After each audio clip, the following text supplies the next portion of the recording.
Of course, I wish it was under better circumstances, but I hope you all are well. And I would say I hope you're all enjoying the new year, although it looks like all of us are careening off a cliff already, and it's not even the third day of the new year fully complete yet. So for those who are just tuning in, and as you can tell by my face, I've been up, nonstop with the news and tracking it all day.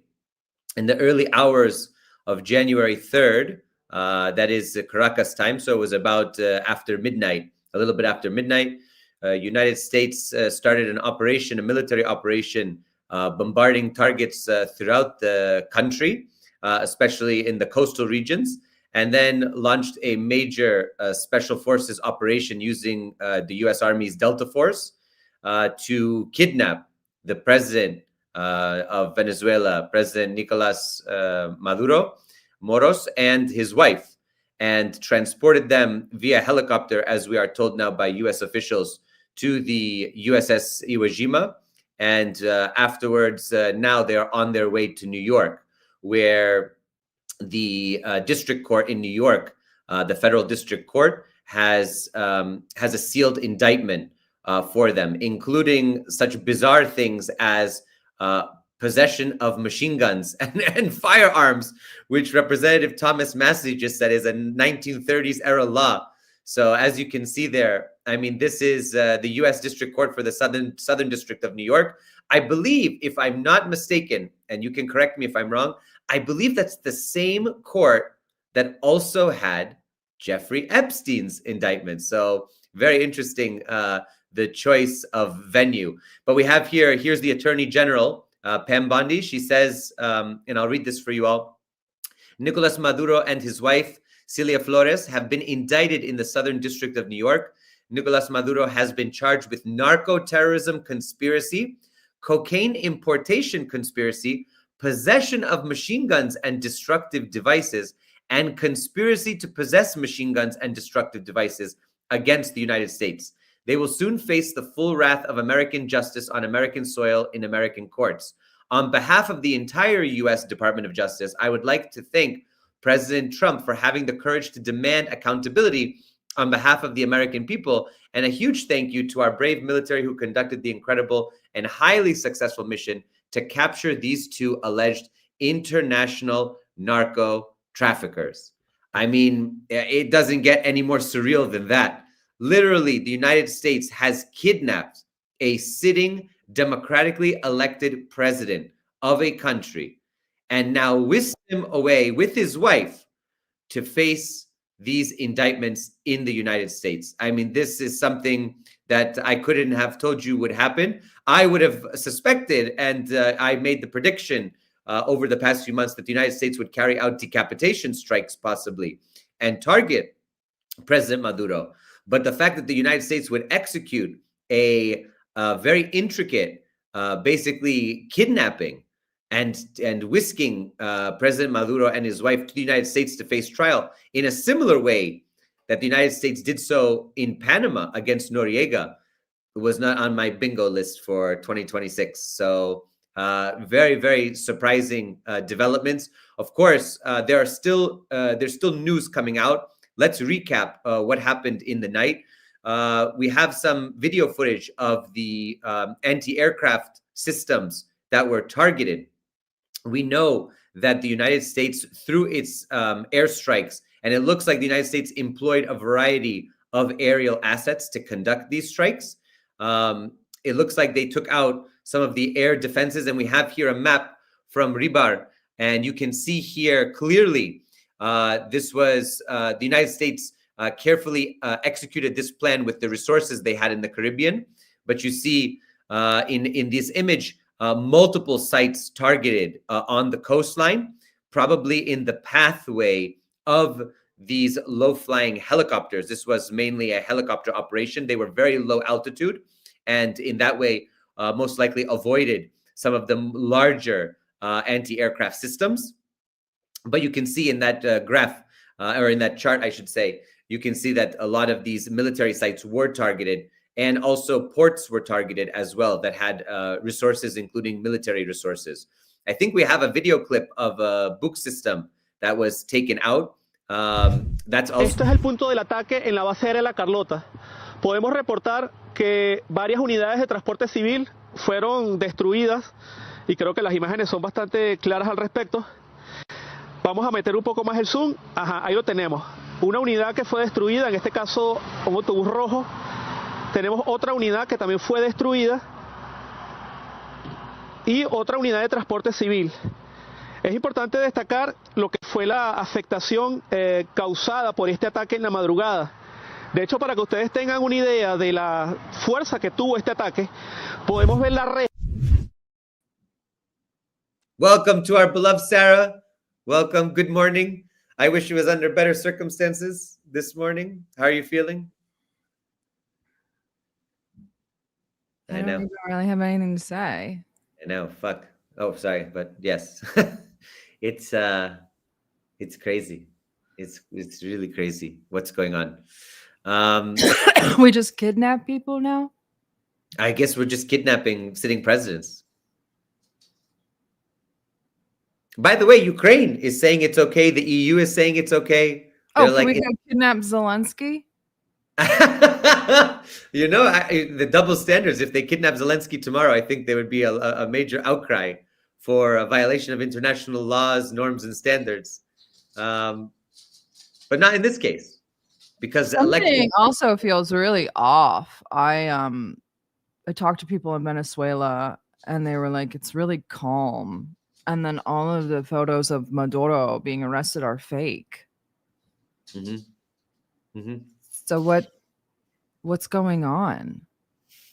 There's a lot of theories floating around that I posted in our Telegram channel. That according to the New York Times, there was a CIA outfit, domestic outfit that was collaborating and with the CIA and basically corroborating evidence, and gave all of the locations of Maduro and things like that for this operation to succeed. So we always knew, you and I have talked about this a lot, we always knew that Maduro had not been hardline with his opposition, and his opposition basically were freely accessible and traveled throughout the country. Yeah, but I don't know that matters, because she doesn't really even still enjoy popular support. God. I don't think the question is whether she enjoys popular support. I think the question is whether there were people who wanted to see either Maduro ousted for something else, basically a faction dispute within PSUV, or whether it was, a fifth column that had been lingering in the military or at least in the apparatus of the state, which is possible. What about China being there yesterday? I know. Very. Bueno verte. Me traes muy buenos recuerdos. Feliz año. Este es el año del caballo, ¿verdad, Salvador? Usted es caballo. Yo soy tigre. Tú. Tanto tiempo. Yo lo conocí a él muy joven. Muy joven. Hace 20 años. Hace 20 años. Sí. Como traductor cuando estaba el presidente Juntao. Ahora es director. Qué increíble, ¿verdad? Como pasa el tiempo. Estás igual.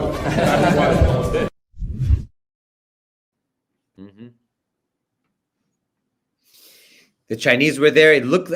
Some reports were saying about 500 deals were on the table in various economic infrastructure and development projects across the country. Including deepening oil refining and extraction processes. So the timing is, of course, very interesting. Of course, it's also the anniversary of General Soleimani and Abu Mahdi al-Muhandis's assassination, which was January 3rd, 2020. I know it's like crazy to think about, but now we're at January 3rd, 2026. And we have Trump 1, Trump 2, and here we go. This is happening on the same day. I'm sending out some invites because I would love to hear. I sent an invite to Mark Sloboda and Larry Johnson, as well as the Honorable Mohammed Marandi to see Yeah, would be interesting to get their opinion. thoughts. It's also the anniversary of the kidnapping of Noriega. Well, I'm not really Noriega savvy, but I mean, he was our guy until he wasn't. He's basically the Latin American Saddam. Correct. And also drugs, also DEA drugs. That was the big crux. Right, of the and that's the thing. The photos today of Maduro have guys with DEA patches on them. The DEA didn't go in, I didn't think. No, it was Delta Force. Those photos are fake. I think they are fake. At this point. But in any case, this will be also, I think, DOJ will be working with DEA on this case because this case, as I mentioned, I think in the indictment that we have, does mention, of course, drugs as well. So that's going to be a part of it. We are not coming to Canada. It's too cold and the food's not that great. Plus, you have so many Indians. We already have our own. We are not coming to Canada. You guys are on your own.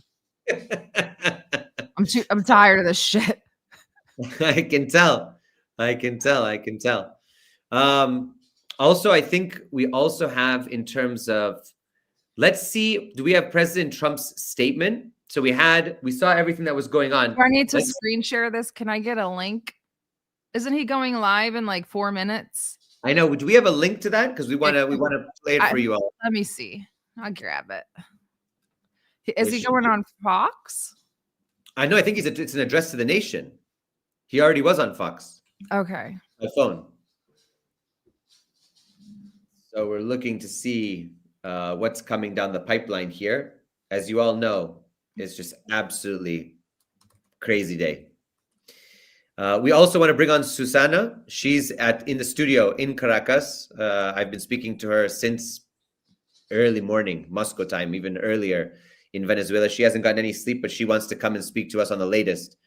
She's at the presidential palace at this point, which means I'm curious as to where they took President Maduro. They said he's on one of the small boys.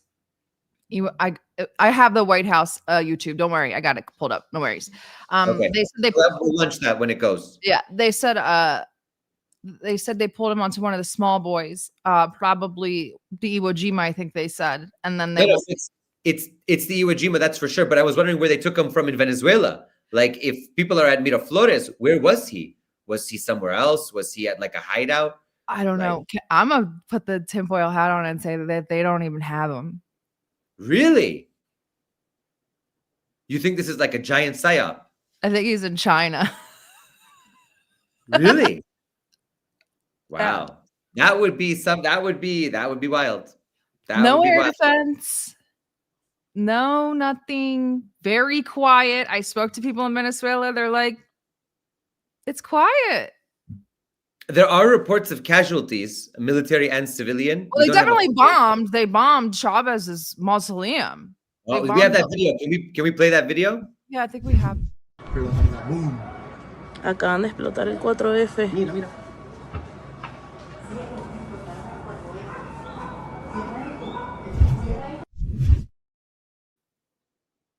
You're muted. He's muted. I'm muted. Can you hear me? There you go. Okay. I was at that mausoleum just this past summer. I did a video on my TikTok. People can see it. I did a video from inside. It was absolutely beautiful. Very historic barracks and military installation. Not an active military installation, a historical site basically. And it had, of course, prominently the flag of Palestine next to the flag of Venezuela. So just FYI. Always had. Isaac Accords. I know you're looking out there. Isaac Accords. Here we go.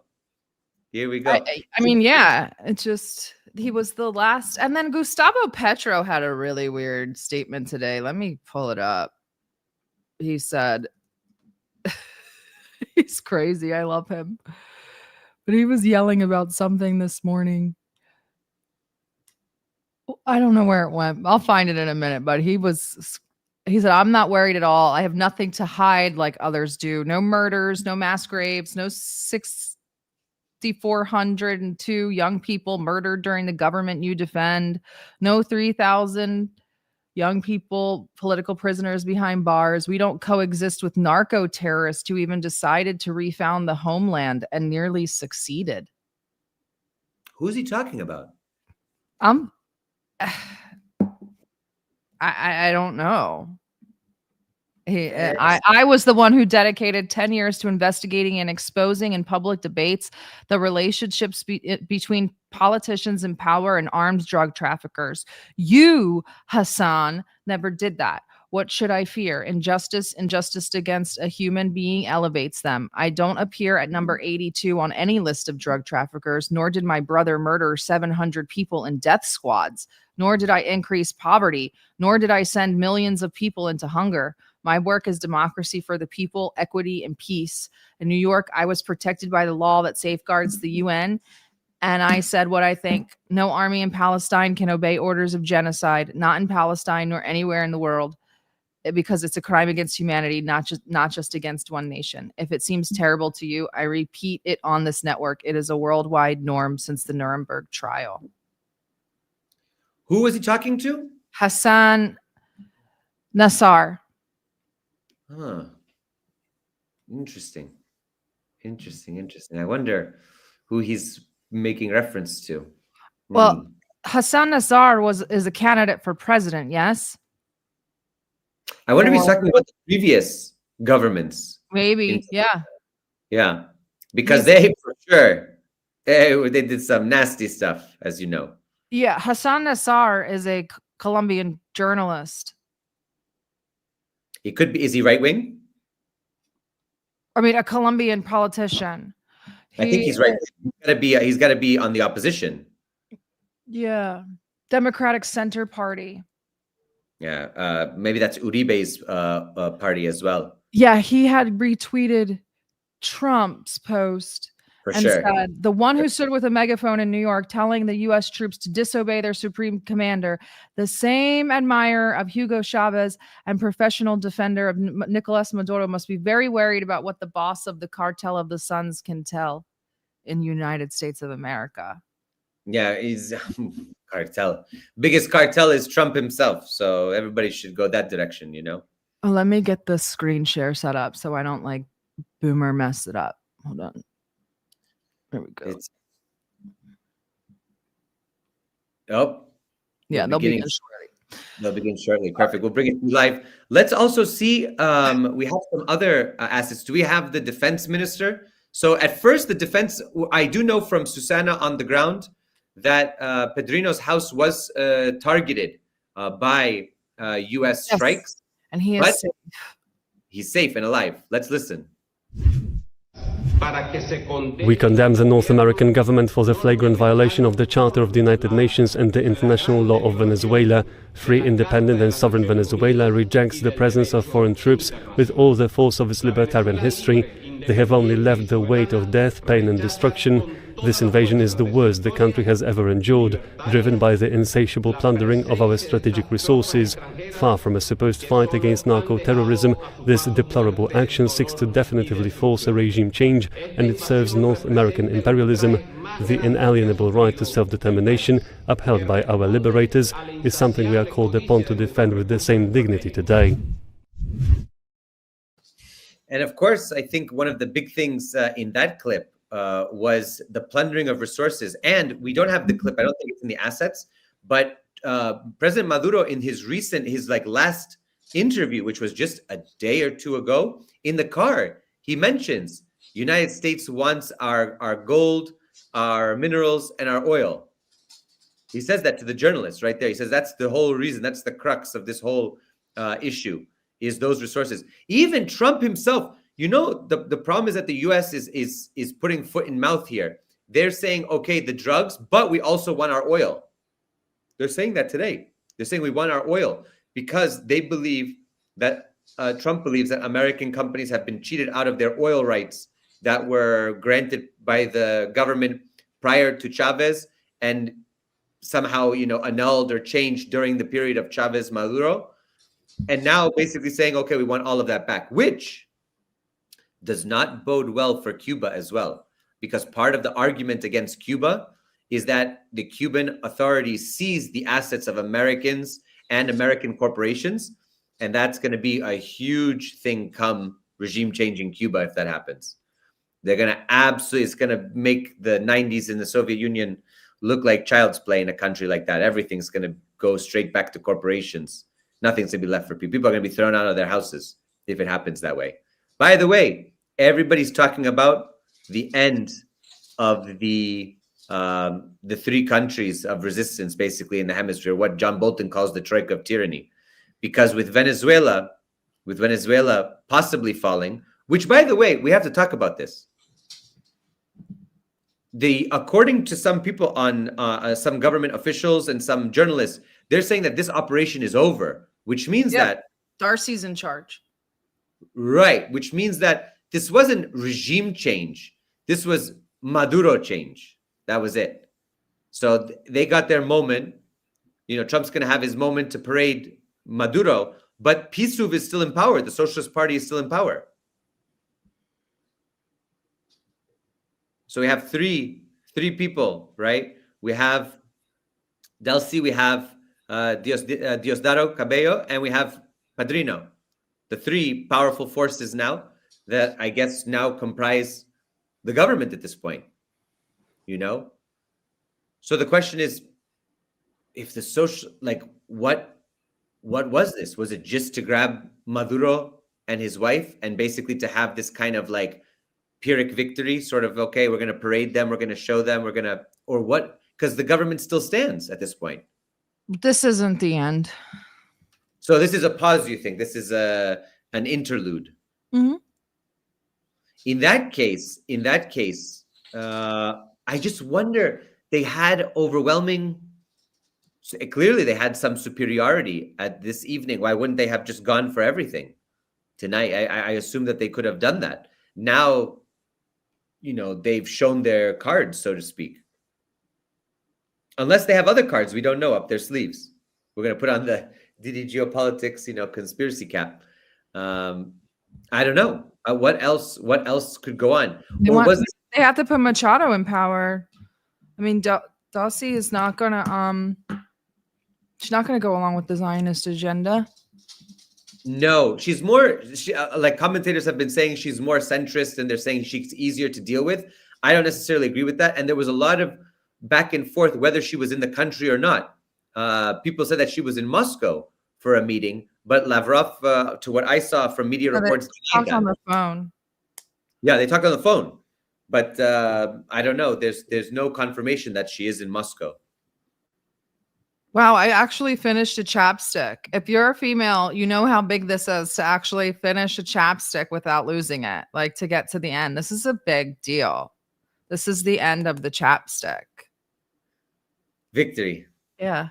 We have to relish the small victories at this point. One good thing today. It's the little things for me now. It's little things in life, there you go. Trump started and ended another war. There you go. There we go. Another one done. I'm really curious what happens tomorrow and beyond. I'm curious what this is going to mean.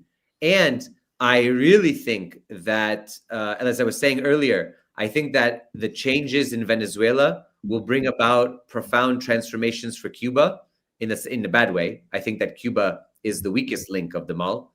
And I think Nicaragua is also on the target list as well.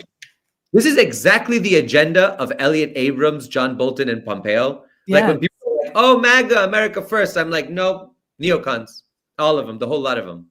Well, speaking of Pompeo, he admitted that Mossad was at the Iranian protests yesterday. How about that? Well, there you go. There's a little bit, letting the cat out of the bag. When we say that, people say, "Oh, anti-Semitic." It's the truth. Mossad is clearly infiltrated and all over Iran and all over their protests and all over what's going on.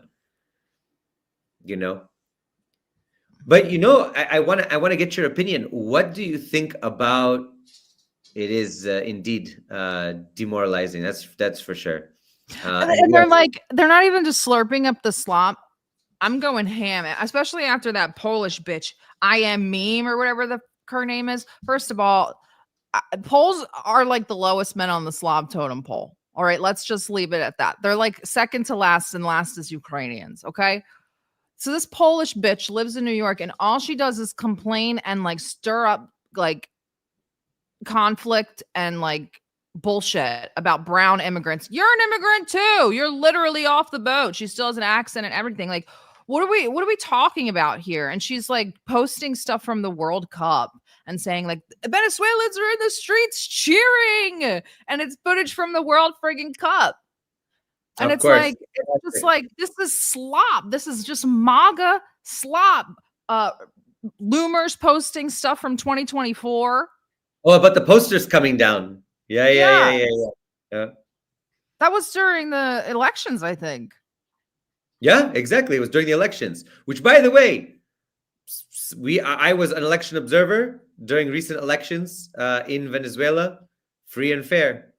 Sorry to say for all of the naysayers out there and all the people who really want regime change, but that's just the fact. They were free and fair, and everybody, ID laws, everything went according to plan.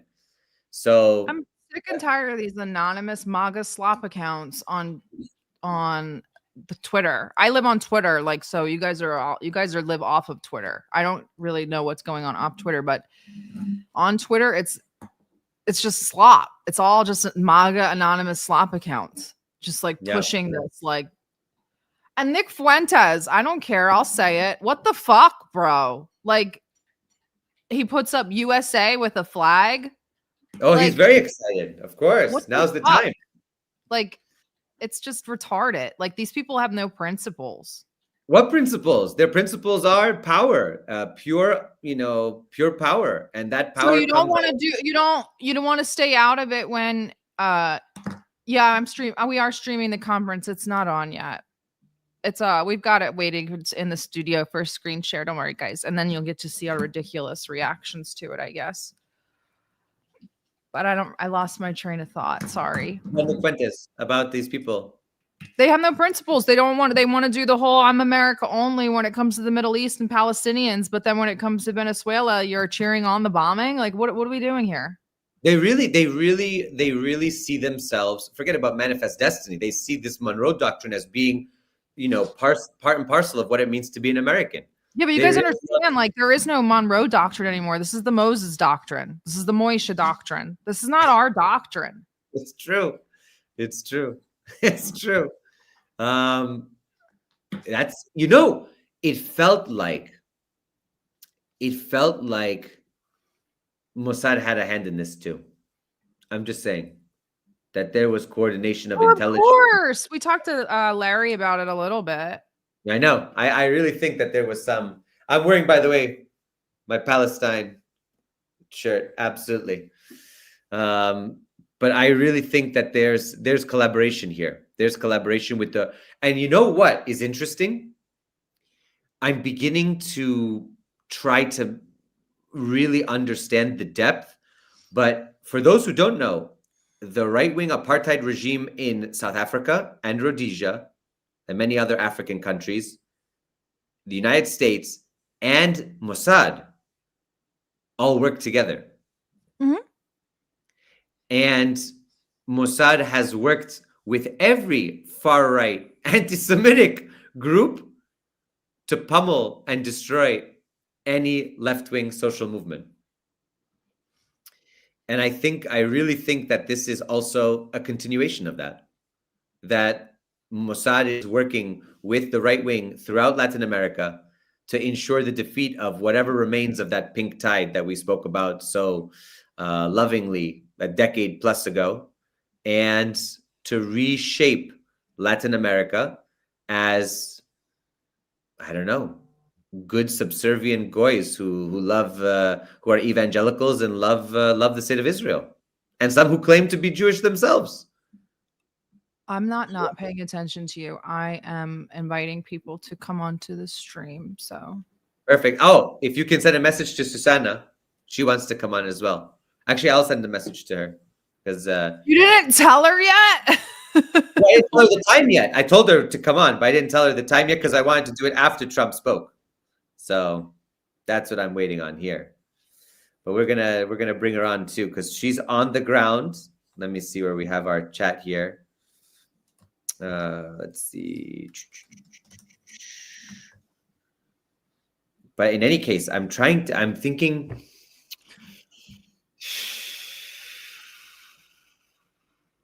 What do we think what does this? So we had Syria, 2024, end of 2024. Now we have Venezuela, start of 2026. We have Iran on the horizon. What's going on? What's going on? I mean, I don't know what to tell these people. You have to have nukes. I'm telling You know you. who ain't getting regime change this year? Kim. Yep. Putin. I have to tell you. Xi. And you know who else? Pakistan. Pakistan won't. Right. You know, all these countries that had the nuclear breakout, they're as safe as can be. Nobody can mess with them. Kim sleeps like a baby at night. He don't worry about people coming and bombing his house and taking him and his wife and absconding them off to New York City. That's for sure. That's for sure. Nobody can touch him. And also I'm starting to think Kim Il-sung and Kim Jong-il, Juche and Sungun, definitely the right ideological path for resistance. None of this blue jeans and pizza and let's have a good time and shopping malls. No, full militarization of society. We're not having a good time, though. That's the thing. This isn't like I can be like, hey, I can't even like make the stupid cope and be like at least we're bringing them a better way of life. What better way of life? Exactly. Like we're just most strip malls, prostitution, drugs, you name it, all devices. And people are further immiserated, by the way, through all of this. Immiserated. They're not, you know, breaking out and finding their middle class dream. What middle class is left at this point? I keep telling people, I mean, you'll remember Ninja Turtles, and I'm sure that our producer remembers Ninja Turtles. But the Krang or whatever his name is, the brain inside of the big guy, the big body, right? And then there was a brain inside of the stomach of the body, and the brain actually controlled the body. And I'm like, the brain is, maybe our producer can pull up a clip or a picture, but there's like, I'm like, that is us in Israel. We are just a hollowed out shell of a country, of nation, and inside is this disgusting, like horrible, evil thing inside of and just controlling us. Yeah, it's true. I love Teenage Mutant Ninja Turtles, but I'm sure you won't guess my favorite turtle. Raphael? Is Raphael? I love Raphael. Really? Yeah, because he was so grumpy. I love it. And I'm whichever one is the happy one, because you know me and you've traveled with me. You are Michelangelo for sure. Oh my God, dude! Yeah, you're Michelangelo for sure. Let's go pizza. Absolutely. I'm always down for a good time. Where's the shawarma? Who else should we invite over? I invited both Dans, Dan Kovalik, Dan McAdams, and big question. Who's going to represent President Maduro and his wife in U.S. courts? Dan. Well, let's see. Is Dan going to do it? Dan, honestly. Is Dan being called to I action? don't know. Dan's a human rights lawyer. So Maduro's actually going to criminal, isn't he? That's true. We need a criminal lawyer. That's true.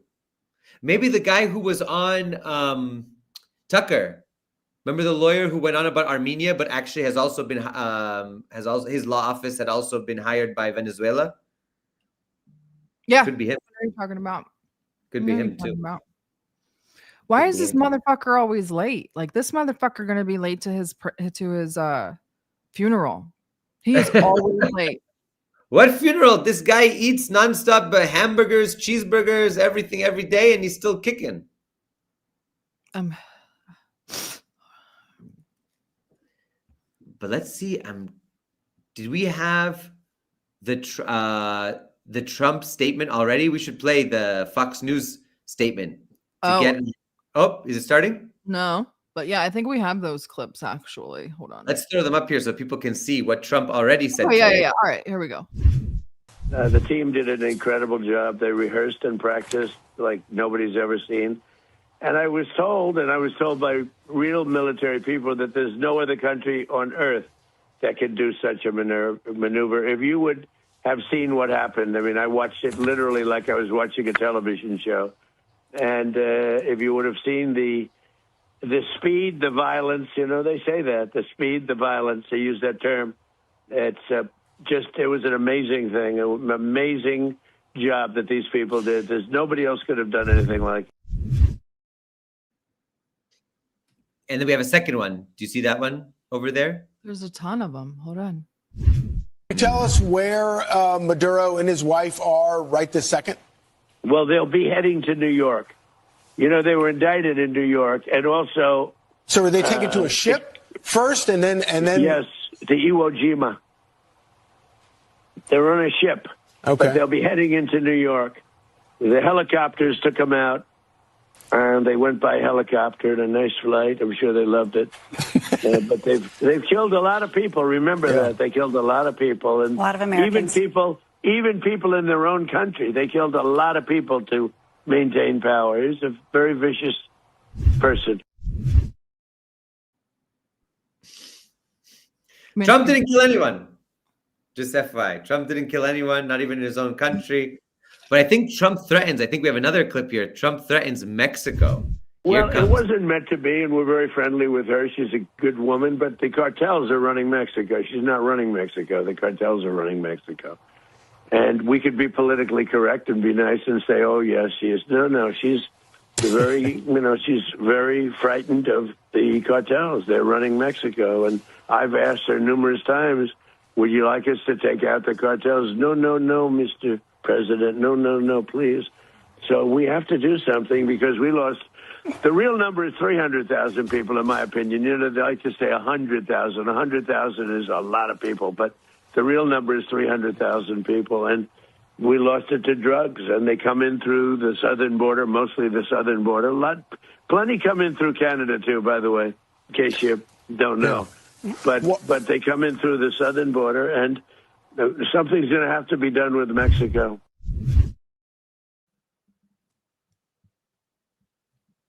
Something's going to have to be done with Mexico. There we go. Special military operation for the U.S. 2.0. First, go grab Maduro and his wife. Then, go to Mexico. And who knows who else? Drugs are everywhere. Drugs are everywhere. I said in a space today with Mario Naffel had the space, and I was going nutso with some of the people there. And I said, you want to really go after drugs? Why don't you go after the consumers? All of Wall Street and Washington. Go after them. Who's bringing in all of these drugs? Nobody wants. No, we're not ready yet.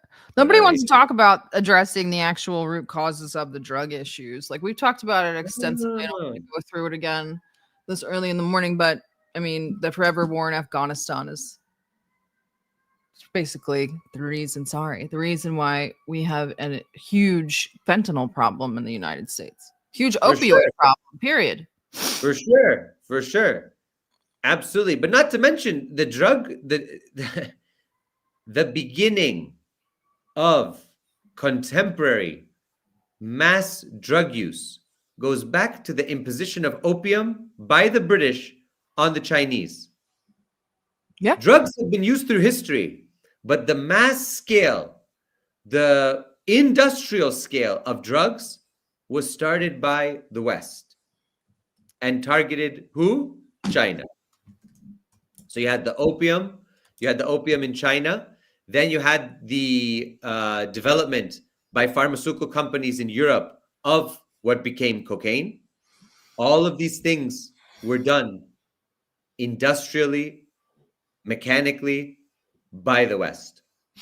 I went through, I did a really great thread on the people that Trump has pardoned. They're all big pharma, healthcare frauds, et cetera. For sure. Meanwhile, he tells us, he bullshits us and says, oh, yes, make America healthy again. What healthy? Yeah. What healthy? These people are the biggest criminals. That's a real racketeering. But no problem. They're friends. They give to the campaign. They're patriotic. Didn't he pardon that one guy who was a big drug dealer? President of Honduras. Yeah, there you go. See, some presidents, But that was cocaine, though. Well, I'm sorry, cocaine. Oh, not. Oh. Yes, Mickey. We restarted it in Afghanistan, and then we were guarding the poppy fields. And as soon as the Taliban started to take back over, our heroin / opioid market collapsed from lack of supply. And that's why we now have fentanyl, because drug addicts are going to continue to use drugs and to make drugs and to find new formulations of drugs until you address the issues as to why they started doing the drugs in the first place. Absolutely. Come on. I mean, we talked about this. This has happened with the Soviet Union, the fall of the Soviet Union. When the fall of the Soviet Union, one of the reasons why we stayed and why we Jay is on the beach. I don't know, in Ireland anyway. And so one of the reasons why we stuck out in Afghanistan was to flood Russia with drugs, and we flooded Russia with heroin. And when that ran out, the kids started making crocodile, and everybody remembers crocodile. It became a meme almost because they were making fun of Russians. Drug users will find a way. They'll just get high some other way. For sure they will. So like that's why this is like, I don't know. I feel like I'm running in circles. I just have a report here. I don't know if it's substantiated yet, but this is unconfirmed. President Maduro is expected to arrive where? At Guantanamo Bay, Cuba, before flying to New York on an FBI plane. Unconfirmed report, citing sources.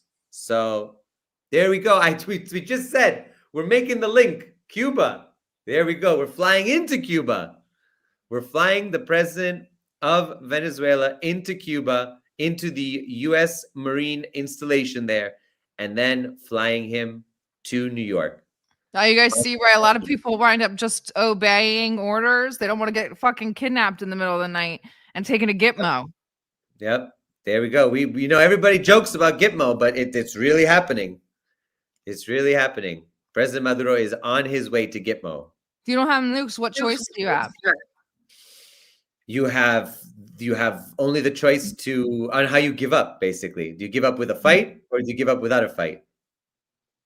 I have to say, I have a lot of respect. The more life goes on, I have a lot of respect for Salvador Allende, who under bombardment of the presidential palace in Santiago, Chile, basically donned a helmet and a rifle and a pistol and basically said, come and get me, molon lave, and that was it, and he really did. Until the end. Of course, the Pinochet government said that he committed suicide. I don't believe it at all. Salvador Allende went down as a hero, for sure. For sure. They fabricated it that he was a suicide, but he did not commit suicide. He was gunned down by Pinochet's soldiers in the palace. But that's the history of Latin America. Oh! Do you believe this? Wow. Look at his hand. Wow. Do you think this is real? I don't know, but that is wild. That is wild. And what's in the background? What is that in the background? What is that? What's that? The A agent right there, but I don't know, like what is? Is that a badge? Is it a camera? What is it? Oh, part of what is? Wow. That is wild.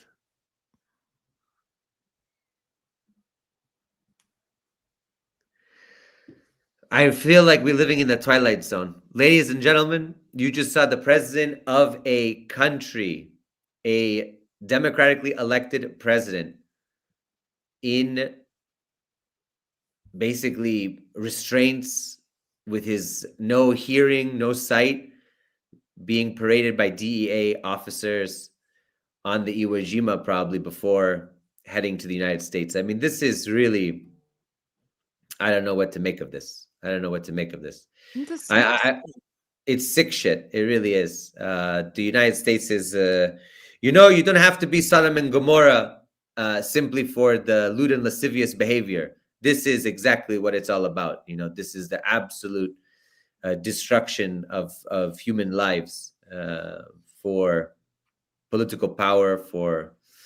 I'm just saying. And by the way, on top of all this, somebody on Polymarket just made an account a couple months ago, has only done like four bets, made 400 grand off the Maduro thing.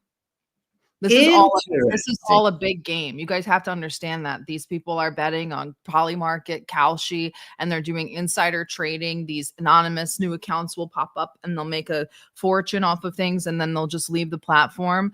It happens. This is a big game to these people. This is a game. It's not only that, we have news. We have news. I don't know if you saw, it was a recent report. The Trump administration has enormously improved their wealth in this term, like through crypto, through business deals, through everything. And also some of this Polymarket stuff, all this stuff could just be people in his group that are like, oh, here, you know. Yeah, more transfers of wealth. Yeah, for sure. Exactly. Here, bet on this and, you know, there you go. I mean, we're talking about billions of dollars made. Billions. Yeah. I think Barron alone made a couple billion. That's so, I mean, what can you say? What can you say other than they are sowing the seeds for their own demise, for sure. But here, now, in the future, I don't know how it's going to happen, but history has a way of rearing its ugly head. So it's crazy. It's crazy to think about. We still have we are now, it looks like we are half an hour late into this time where Trump was supposed to speak and address the nation about this. But if we can put up, I don't know if you have Thomas Massey tweeted, and we can put that up. I think it was a very good tweet. I shared it as well. But I can read it here. Oh no, I can grab it. 1 second. Thomas Massey. Sure. He follows me. Oh my God. Which one do you want? Here's his whole this action. We're constitutionally sound. Okay, 1 second.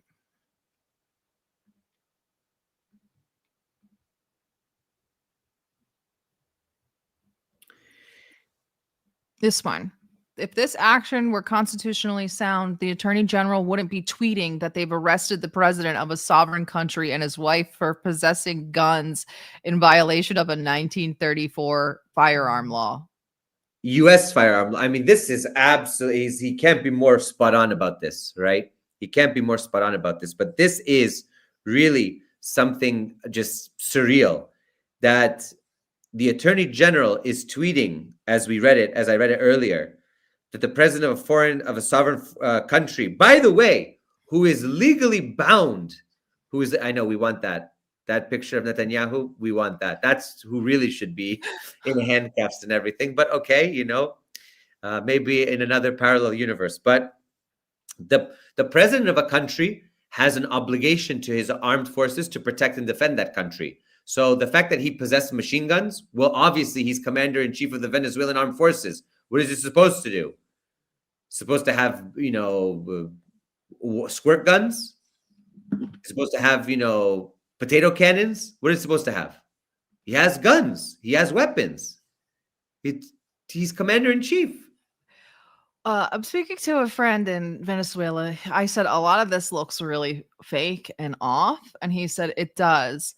It seems they did kidnap him. There is a rumor saying he's hiding and soon to reappear. But to me, that could be planted to lower morale even further when he doesn't reappear. So I guess he's ignoring that for now. Good man. Good man. The videos of low-flying helicopters and airplanes, they look fishy to me. They're either fake or there was massive treason, as not even a single igla was fired. Because, you know, the civilians have iglas. Correct. That is true. Not a single igla was fired, but I talked to somebody earlier today in Venezuela saying that there was no mobilization called. So right, and they were on standby as recent as last night. They were standing by. Correct. So can we say this could be a Syria 2.0?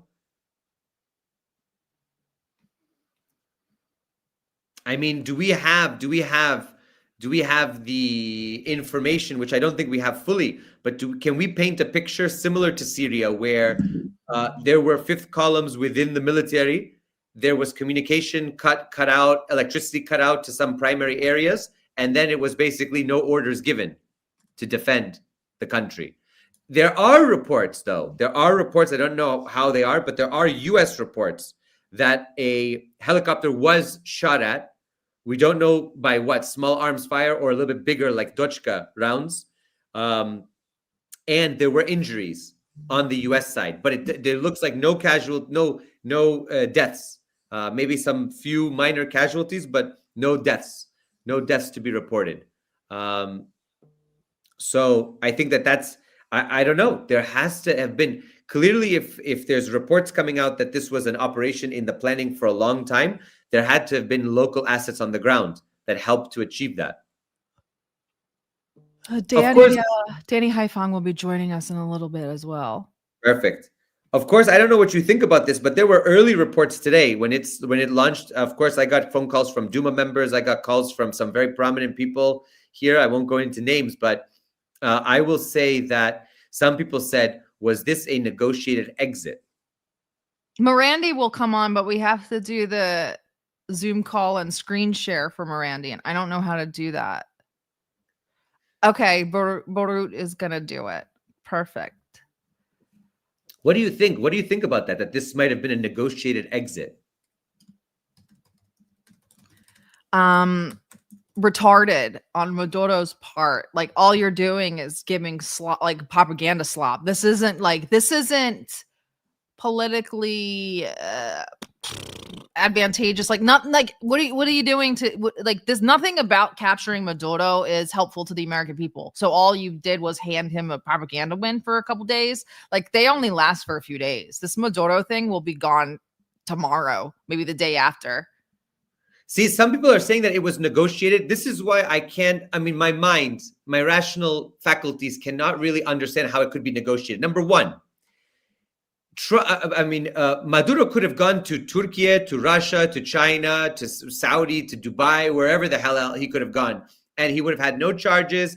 Everybody would have gone, and he would have lived a great life, taken some cash, and would have been like Assad next door to me here, living the high life in Moscow City. Now, if that happened, we wouldn't have the situation. But if it's negotiated, it's negotiated so that he serves 4 consecutive life sentences, which is what he's up for, according to the sealed indictment. 4 consecutive life sentences. How could this be negotiated exit when he's going? I don't know. It doesn't make sense to me. It doesn't make sense. I would have jumped on the plane with the Chinese and head to, I don't know, fucking Beijing. I would have lived in Lhasa in Tibet.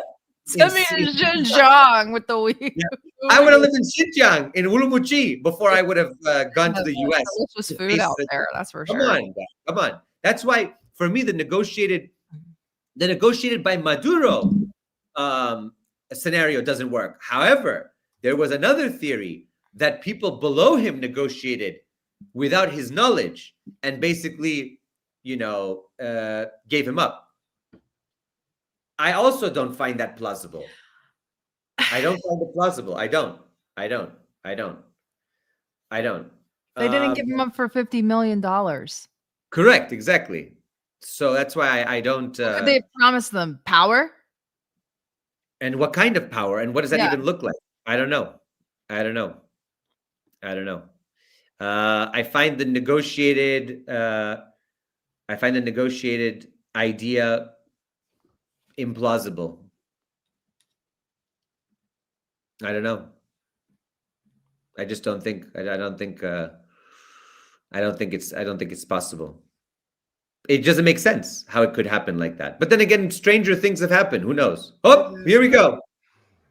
And early today, at my direction, the United States Armed Forces conducted an extraordinary military operation in the capital of Venezuela. I'll be right back.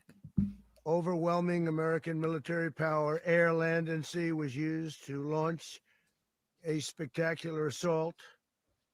And it was an assault like people have not seen since World War II.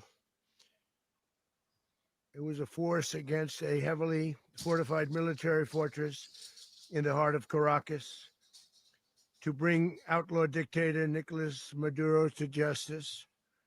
This was one of the most stunning, effective, and powerful displays of American military might and competence in American history. And if you think about it, we've done some other good ones like the attack on Soleimani, the attack on al-Baghdadi, and the obliteration and decimation of the Iran nuclear sites just recently in an operation known as Midnight Hammer, all perfectly executed and done. No nation in the world could achieve what America achieved yesterday, or frankly, in just a short period of time. All Venezuelan military capacities were rendered powerless as the men and women of our military, working with U.S. law enforcement, successfully captured Maduro in the dead of night. It was dark. The lights of Caracas were largely turned off due to a certain expertise that we have. It was dark and it was deadly. But captured along with his wife, Celia Flores, both of whom now face American justice. Maduro and Flores have been indicted in the Southern District of New York. It's Jay Clayton, for their campaign of deadly narco-terrorism against the United States and its citizens. I want to thank the men and women of our military who achieved such an extraordinary success overnight with breathtaking speed, power, precision, and competence. You rarely see anything like it. You've seen some raids in this country that didn't go so well. They were an embarrassment. If you look back to Afghanistan, or if you look back to the Jimmy Carter days, they were different days. We're a respected country again, like never before. These highly trained warriors, operating in collaboration with U.S. law enforcement, caught them in a very ready position. They were waiting for us. They knew we had many ships out in the sea, just sort of waiting. They knew we were coming.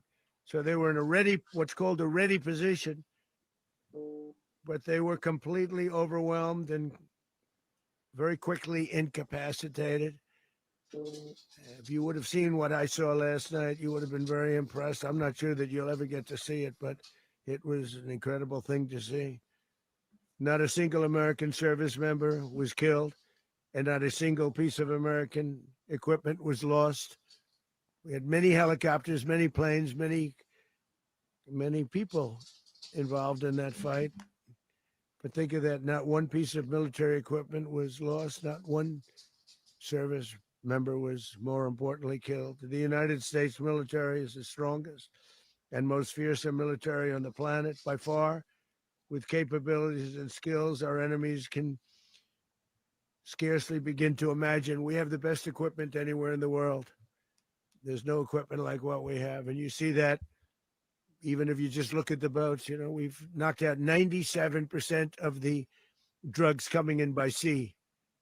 90%. Each boat kills on average, 25,000 people. We knocked out 97%. And those drugs mostly come from a place called Venezuela. We're going to run the country until such time as we can do a safe, proper, and judicious transition. So we don't want to be involved with having somebody else get in, and we have the same situation that we had for the last long period of years. So we are going to run the country until such time as we can do a safe, proper, and judicious transition. and it has to be judicious because that's what we're all about. We want peace, liberty, and justice for the great people of Venezuela, and that includes many from Venezuela that are now living in the United States and want to go back to their country. It's their homeland. We can't take a chance that somebody else takes over Venezuela that doesn't have the good of the Venezuelan people in mind. We've had decades of that. We're not going to let that happen. We're there now, and what people don't understand, but they understand as I say this, we're there now, but we're going to stay until such time as the proper transition can take place. So we're going to stay until such time as we're going to run it essentially until such time as a proper transition can take place. We're going to run the As country. everyone knows, the oil business in Venezuela has been a bust, a total bust for a long period of time. They were pumping almost nothing by comparison to what they could have been pumping and what could have taken place. We're going to have our very large United States oil companies, the biggest anywhere in the world, go in, spend billions of dollars, fix the badly broken infrastructure, the oil infrastructure, and start making money for the country. And we are ready to stage a second and much larger attack if we need to do so. So we were prepared to do a second wave if we needed to do so. We actually assumed that a second wave would be necessary, but now it's probably not. The first wave, if you'd like to call it that, the first attack was so successful, we probably don't have to do a second, but we're prepared to do a second wave, a much bigger wave, actually. This was pinpoint, but we have a much bigger wave that probably won't have to do. This partnership of Venezuela with the United States of America, a country that everybody wants to be involved with because of what we were able to do and accomplish, will make the people of Venezuela rich, independent, and safe. And it will also make the many, many people from Venezuela that are living in the United States extremely happy. They suffered. They suffered. So much was taken from them. They're not going to suffer anymore. The illegitimate dictator Maduro was the kingpin of a vast criminal network responsible for trafficking colossal amounts of deadly and illicit drugs into the United States. As alleged in the indictment, he personally oversaw the vicious cartel known as Cartel de las Solas, which flooded our nation with lethal poison, responsible for the deaths of countless Americans, the many, many Americans, hundreds of thousands over the years of Americans died because of him. Maduro and his wife will soon face the full might of American justice and stand trial on American soil. Right now, they're on a ship they'll be heading to, ultimately, New York. And then a decision will be made, I assume, between New York and Miami or Florida. But we have people where the overwhelming evidence of their crimes will be presented in a court of law. And I've seen it. I've seen what we have. It's both horrible and breathtaking that something like this could have been allowed to take place. For many years after his term as president of Venezuela expired, Maduro remained in power and waged a ceaseless campaign of violence, terror, and subversion against the United States of America, threatening not only our people, but the stability of the entire region. And you all saw it. In addition to trafficking gigantic amounts of illegal drugs that inflicted untold suffering and human destruction all over the country, all over, in particular, the United States, Maduro sent savage and murderous gangs, including the bloodthirsty prison gang, Tren de Aragua, to terrorize American communities nationwide. And he did indeed. They were in Colorado. They took over apartment complexes. They cut the fingers off people if they called police. They were brutal. but they're not so brutal now. And I just have to congratulate our military, Pete, and everybody, and our National Guard, because the job that they've done, whether it's in Washington, D.C., where we have a totally safe city, where it was one of the most unsafe cities anywhere in the world, frankly, and now we have no crime in Washington, D.C. We haven't had a killing. We had the terrorist attack a few weeks ago. A little bit of a different kind of a threat, but we haven't had a killing in a long period of time, 6-7 months. We used to have two, on average, 2 a week in Washington, our capital. We don't have that anymore. The restaurants are opening. Everyone's happy. They're going, they're walking their daughters, they're walking their children, their wives. They walk to restaurants. Restaurants are opening all over Washington, D.C. So I want to thank the National Guard. I want to thank our military. And I want to thank law enforcement. Been amazing. And they should do it with more cities. We're doing it, as you know, and we're doing it in Memphis, Tennessee right now, and crime is down. We've just sort of started a few weeks ago, but crime is down now 77%. And the governor of Louisiana called, great person, and he wanted us to help him, as you know, in a certain very nice part of Louisiana. And we have done that. And it was a rough section, and we have crime down. I understand it's down to almost nothing already after 2.5 weeks. New Orleans, it's down to almost nothing. And we've only been there for 2.5 weeks. Can't imagine why governors wouldn't want us to help. We also helped, as you know, in Chicago, and crime went down a little bit there. We did a very small help because we had no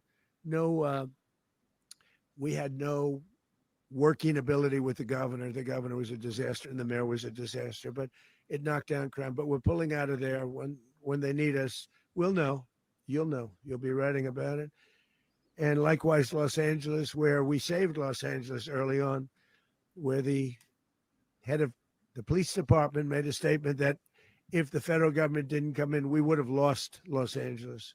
That's long after the fires. That's when they had the riots in Los Angeles. We did a great job. Got no credit for it whatsoever, but that's okay. It doesn't matter. We don't need the credit. But we'll be pulling out when they need us. They'll call, or we'll go back if we have to. We'll go back. But we did a great job in various cities. But the place that we're very proud of is Washington, D.C., because it's our nation's capital. We took it from being a crime-ridden mess to being one of the safest cities in the country. But the gangs that they sent raped, tortured, and murdered American women and children. They were in all of the cities I mentioned, Tren de Aragua. And they were sent by Maduro to terrorize our people. And now Maduro will never again be able to threaten an American citizen or anybody from Venezuela. There will no longer be threats. For years, I've highlighted the stories of those innocent Americans whose lives were so heartlessly robbed by this Venezuelan terrorist organization. Really one of the worst. One of the worst, they say the worst. Americans like 12-year-old Jocelyn Nungari from Houston. Beautiful Jocelyn Nungari, what happened to her? They, as you know, they kidnapped, assaulted, and murdered by Tren de Aragua animals. They murdered Jocelyn and left her dead under the bridge. There was a bridge that will never be the same to so many people after seeing what happened. As I've said many times, the Maduro regime emptied out their prisons, sent their worst and most violent monsters into the United States to steal American lives. And they came from mental institutions and insane asylums. They came from prisons and jails. The reason I say both, they sound similar. Actually, prisons, a little bit more hostile, a little bit tougher. A mental institution isn't as tough as an insane asylum, but we got them both. They sent from their mental institutions. They sent from their jails, prisons. They were drug dealers. They were drug kingpins. They sent everybody bad into the United States. Everybody bad. No longer. And we have now a border where nobody gets through. In addition, Venezuela unilaterally seized and stole American oil, American assets, and American platforms, costing us billions and billions of dollars. You mean their oil? A while ago, but we never had a president that did anything about it. They took all of our property. It was our property. We built it.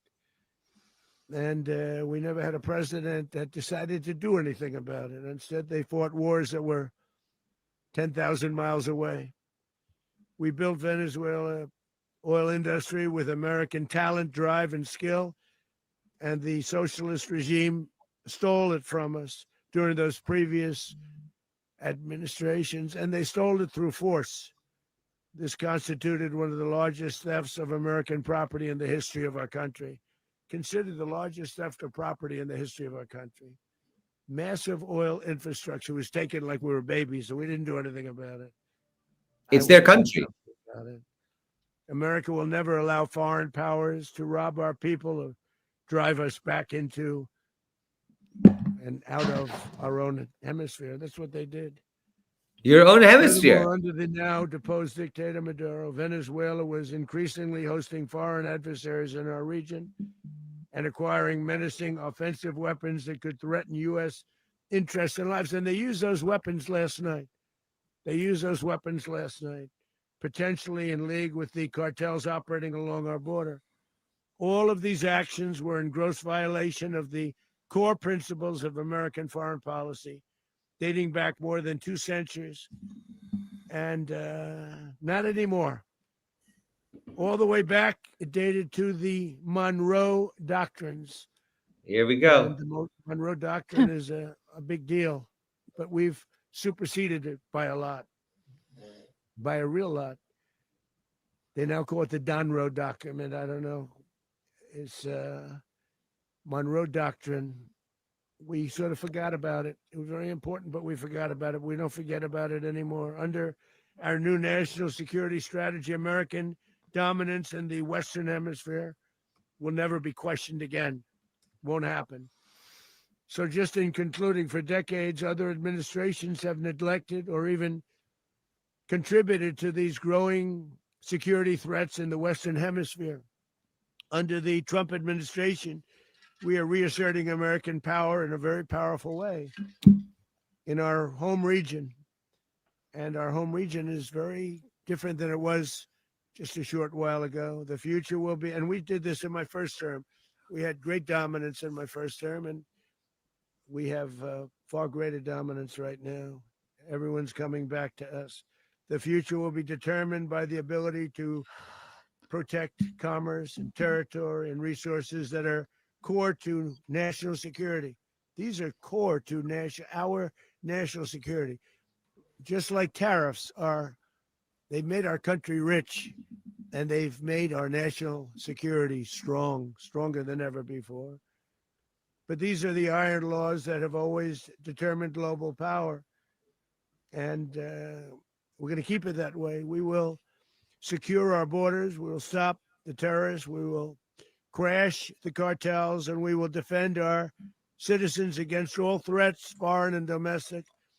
Other presidents may have lacked the courage or whatever to defend America, but I will never allow terrorists and criminals to operate with impunity against the United States. This extremely successful operation should serve as warning to anyone who would threaten American sovereignty or endanger American lives. Very importantly, the embargo on all Venezuelan oil remains in full effect. The American Armada remains poised in position, and the United States retains all military options until United States demands have been fully met and fully satisfied. All political and military figures in Venezuela should understand what happened to Maduro can happen to them, and it will happen to them if they aren't just, fair, even to their people. The dictator and terrorist, Maduro, is finally gone in Venezuela. People are free. They're free again. It's been a long time for them, but they're free.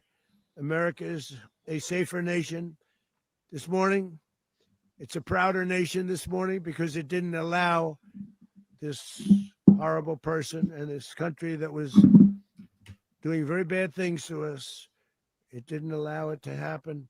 And the Western Hemisphere is right now a much safer place to be. So I want to thank everybody for being here. I want to thank General Raisin Kane. He's fantastic man. I've worked with a lot of generals. I worked with some I didn't like. I worked with some I didn't respect. I worked with some that just weren't good. But this guy is fantastic. I watched last night one of the most precise attacks on sovereignty. I mean, it was an attack for justice. And I'm very proud of him. I'm very proud of our Secretary of War, Pete Hegseth, who I'm going to ask to say a few words. Thank you very much.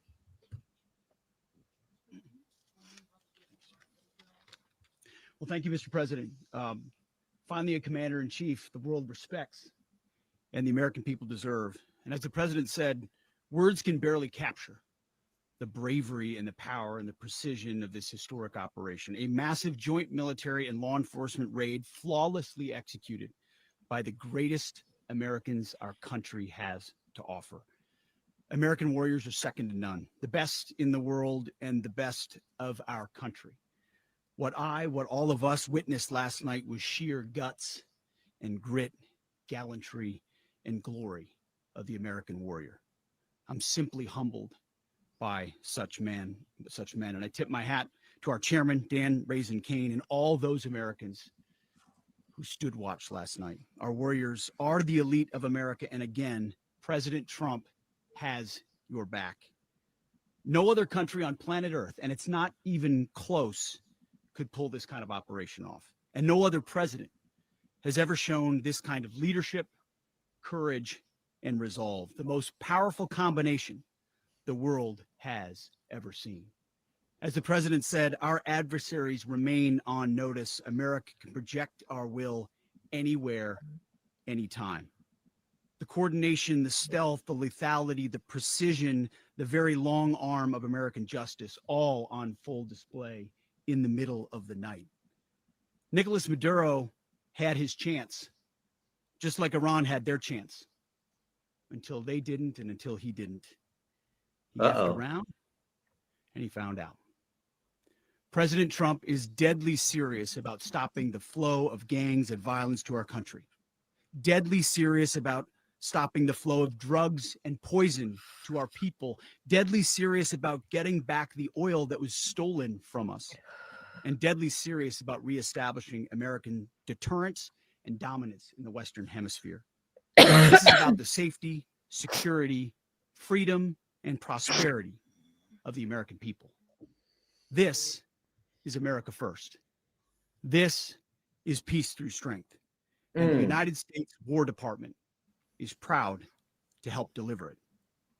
Welcome to 2026. And under President Trump, America is back. I'd like to welcome now our Chairman Raisin Kane, to give a few more details about the operation. Can they stop calling him this? Thank you, Mr. Secretary. Thank you, Mr. President, and good morning.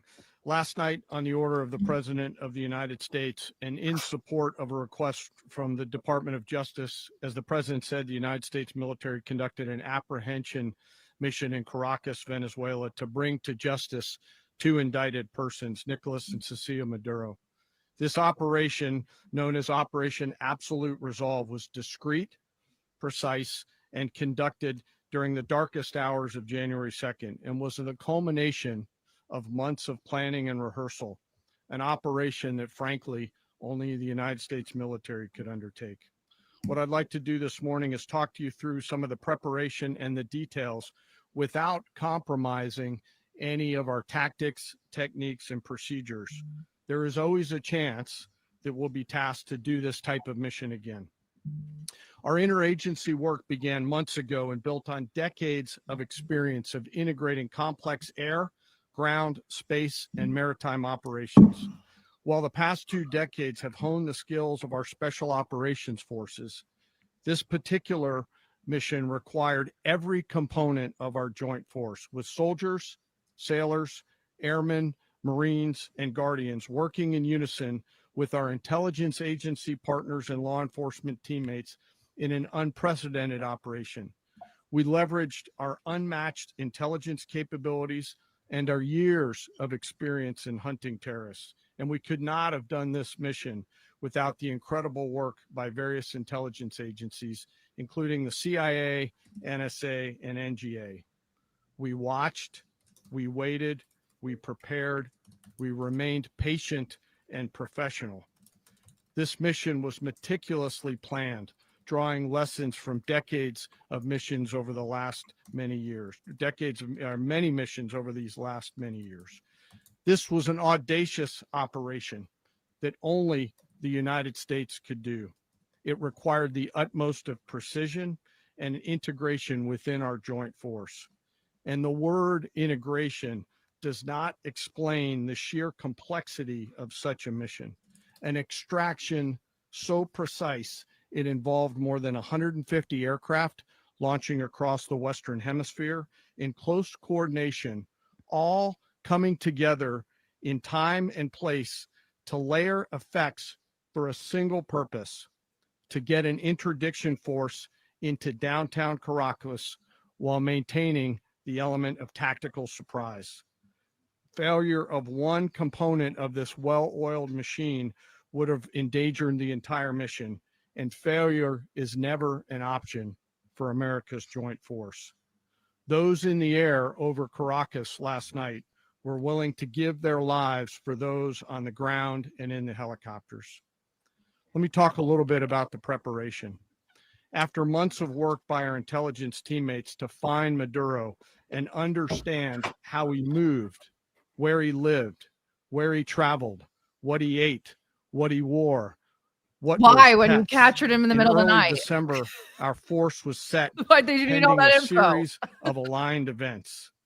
Key was choosing the right day to minimize the potential for civilian harm and maximize the element of surprise, and minimize the harm to the indicted personnel, so as the president said, they could be brought to justice. And as the president said earlier today, weather in Venezuela is always a factor this time of the year. And over the weeks through Christmas and New Year's, the men and women of the United States military sat ready, patiently waiting for the right triggers to be met and the president to order us into action. Last night, the weather broke just enough, clearing a path that only the most skilled aviators in the world could maneuver through. Ocean, mountain, low cloud ceilings. But when tasked with a mission, this organization does not quit. At 10:46 p.m. Eastern time last night, the president ordered the United States military to move forward with this mission. He said to us, and we appreciate it, Mr. President, good luck and Godspeed. And those words were transmitted to the entire joint force. Over the course of the night, aircraft began launching from 20 different bases on land and sea across the Western Hemisphere. In total, more than 150 aircraft, bombers, fighters, intelligence, reconnaissance, surveillance, rotary wing were in the air last night. Thousands and thousands of hours of experience were airborne. Our youngest crew member was 20, and our oldest crew member was 49. And there's simply no match for American military might. As the night began, the helicopters took off with the extraction force, which included law enforcement officers, and began their flight into Venezuela at 100 feet above the water. As they approached Venezuelan shores, the United States began layering different effects provided by Spacecom, Cybercom, and other members of the interagency to create a pathway.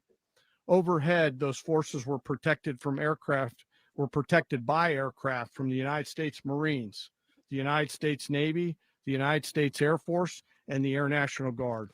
The force included F-22s, F-35s, F-18s, EA-18s, E-2s, B-1 bombers, and other support aircraft, as well as numerous remotely piloted drones. As the force began to approach Caracas, the Joint Air Component began dismantling and disabling the air defense systems in Venezuela, employing weapons to ensure the safe passage of the helicopters into the target area. The goal of our air component was, and always will be to protect the helicopters and the ground force and get them to the target and get them home. As the force crossed the last point of high terrain where they'd been hiding in the clutter, we assessed that we had maintained totally the element of surprise.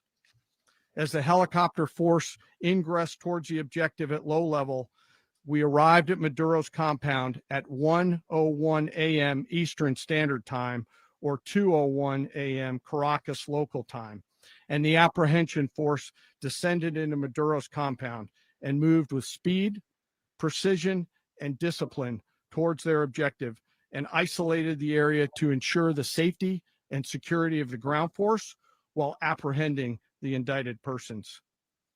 On arrival into the target area, the helicopters came under fire, and they replied with that fire with overwhelming force in self-defense. One of our aircraft was hit, but remained flyable, and as the president said earlier today, all of our aircraft came home, and that aircraft remained flyable during the rest of the mission.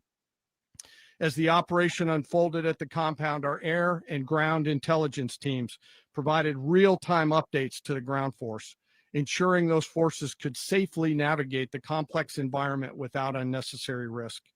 The force remained protected by overhead tactical aviation. Maduro and his wife, both indicted, gave up and were taken into custody by the Department of Justice, assisted by our incredible U.S. military with professionalism and precision, with no loss of U.S. life. After securing the indicted persons, the force began to prep for departure. Helicopters were called in to exfiltrate the extraction force, while fighter aircraft and remotely piloted aircraft provided overhead coverage and suppressive fire. There were multiple self-defense engagements as the force began to withdraw out of Venezuela. The force successfully exfiltrated and returned to their afloat launch bases, and the force was over the water at 3:29 a.m. Eastern Standard Time with indicted persons on board.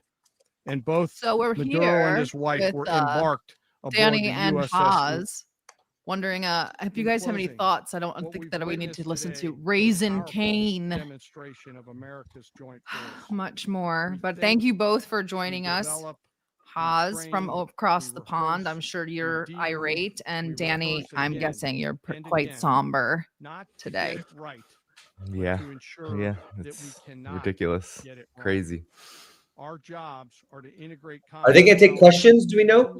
Is there going to be a question? They usually do, yeah. Let's wait and see what's going to happen here. I have a feeling we're going to have some interesting questions. I hope so. I hope the media is doing their job. Who will ask these interesting questions, Laura Loomer? That's true. Nobody has a press credential anymore. Score right now. These incredible professionals and the families that stand by them and support them. As we stand here this morning, our forces remain in the region at a high state of readiness, prepared to project power, defend themselves, and our interests in the region. This operation is a testament to the dedication and unwavering commitment to justice and our resolve to hold accountable those who threaten peace and stability. In closing, I want to express my heartfelt gratitude to the brave men and women who executed this mission. Their courage and tireless commitment to our nation are what makes us strong. Thank you, Mr. Secretary, and thank you, Mr. President. Well, Rubio. I don't have much to add to what you've heard now, other than the following points. Nicolas Maduro was indicted in 2020 in the United States. He is not the legitimate president of Venezuela. That's not just us saying it. The first Trump administration, the Biden administration, the second Trump administration, none of those three recognized him. He's not recognized by the European Union and multiple countries around the world. He is a fugitive of American justice with a $50 million reward, which I guess we saved $50 million. And yeah, exactly. But thanks to the CIA collaborators. Nobody deserves it but us. But I want to be clear about one thing. Nicolas Maduro had multiple opportunities to avoid this. He was provided multiple very, very, very generous offers and chose instead to act like a wild man, chose instead to play around. And the result is what we saw tonight. The other message here is the following. You have a guy, like many people around the world, they like to play games. You have a guy who decides he's going to invite Iran into his country, is going to, do the confiscation of American oil companies, is going to flood our country with gang members, is going to take Americans prisoner and try to hold them for hostage and trade them like he was able to do with the Biden administration. Basically likes to play games all this time and thinks nothing's going to happen. What about the drugs? drugs? I hope what people now understand is that we have a president. The 47th president of the United States is not a game player. When he tells you that he's going to do something, when tells you he's going to address a problem, he means it. He actions it. I can tell you, I've watched this process now for 14, 15 years, been around it. Everybody talks. I'm going to do this. I'm going to do that. When I get there, we're going to do this. We're going to take. This is a president of action. Like, I don't understand yet how they haven't figured this out. And now, if you don't know, now you know. Because this is the way it's going to play out. And I think people need to understand that this is not a president that just talks and does letters and press conferences. And, if he says he's serious about something, he means it.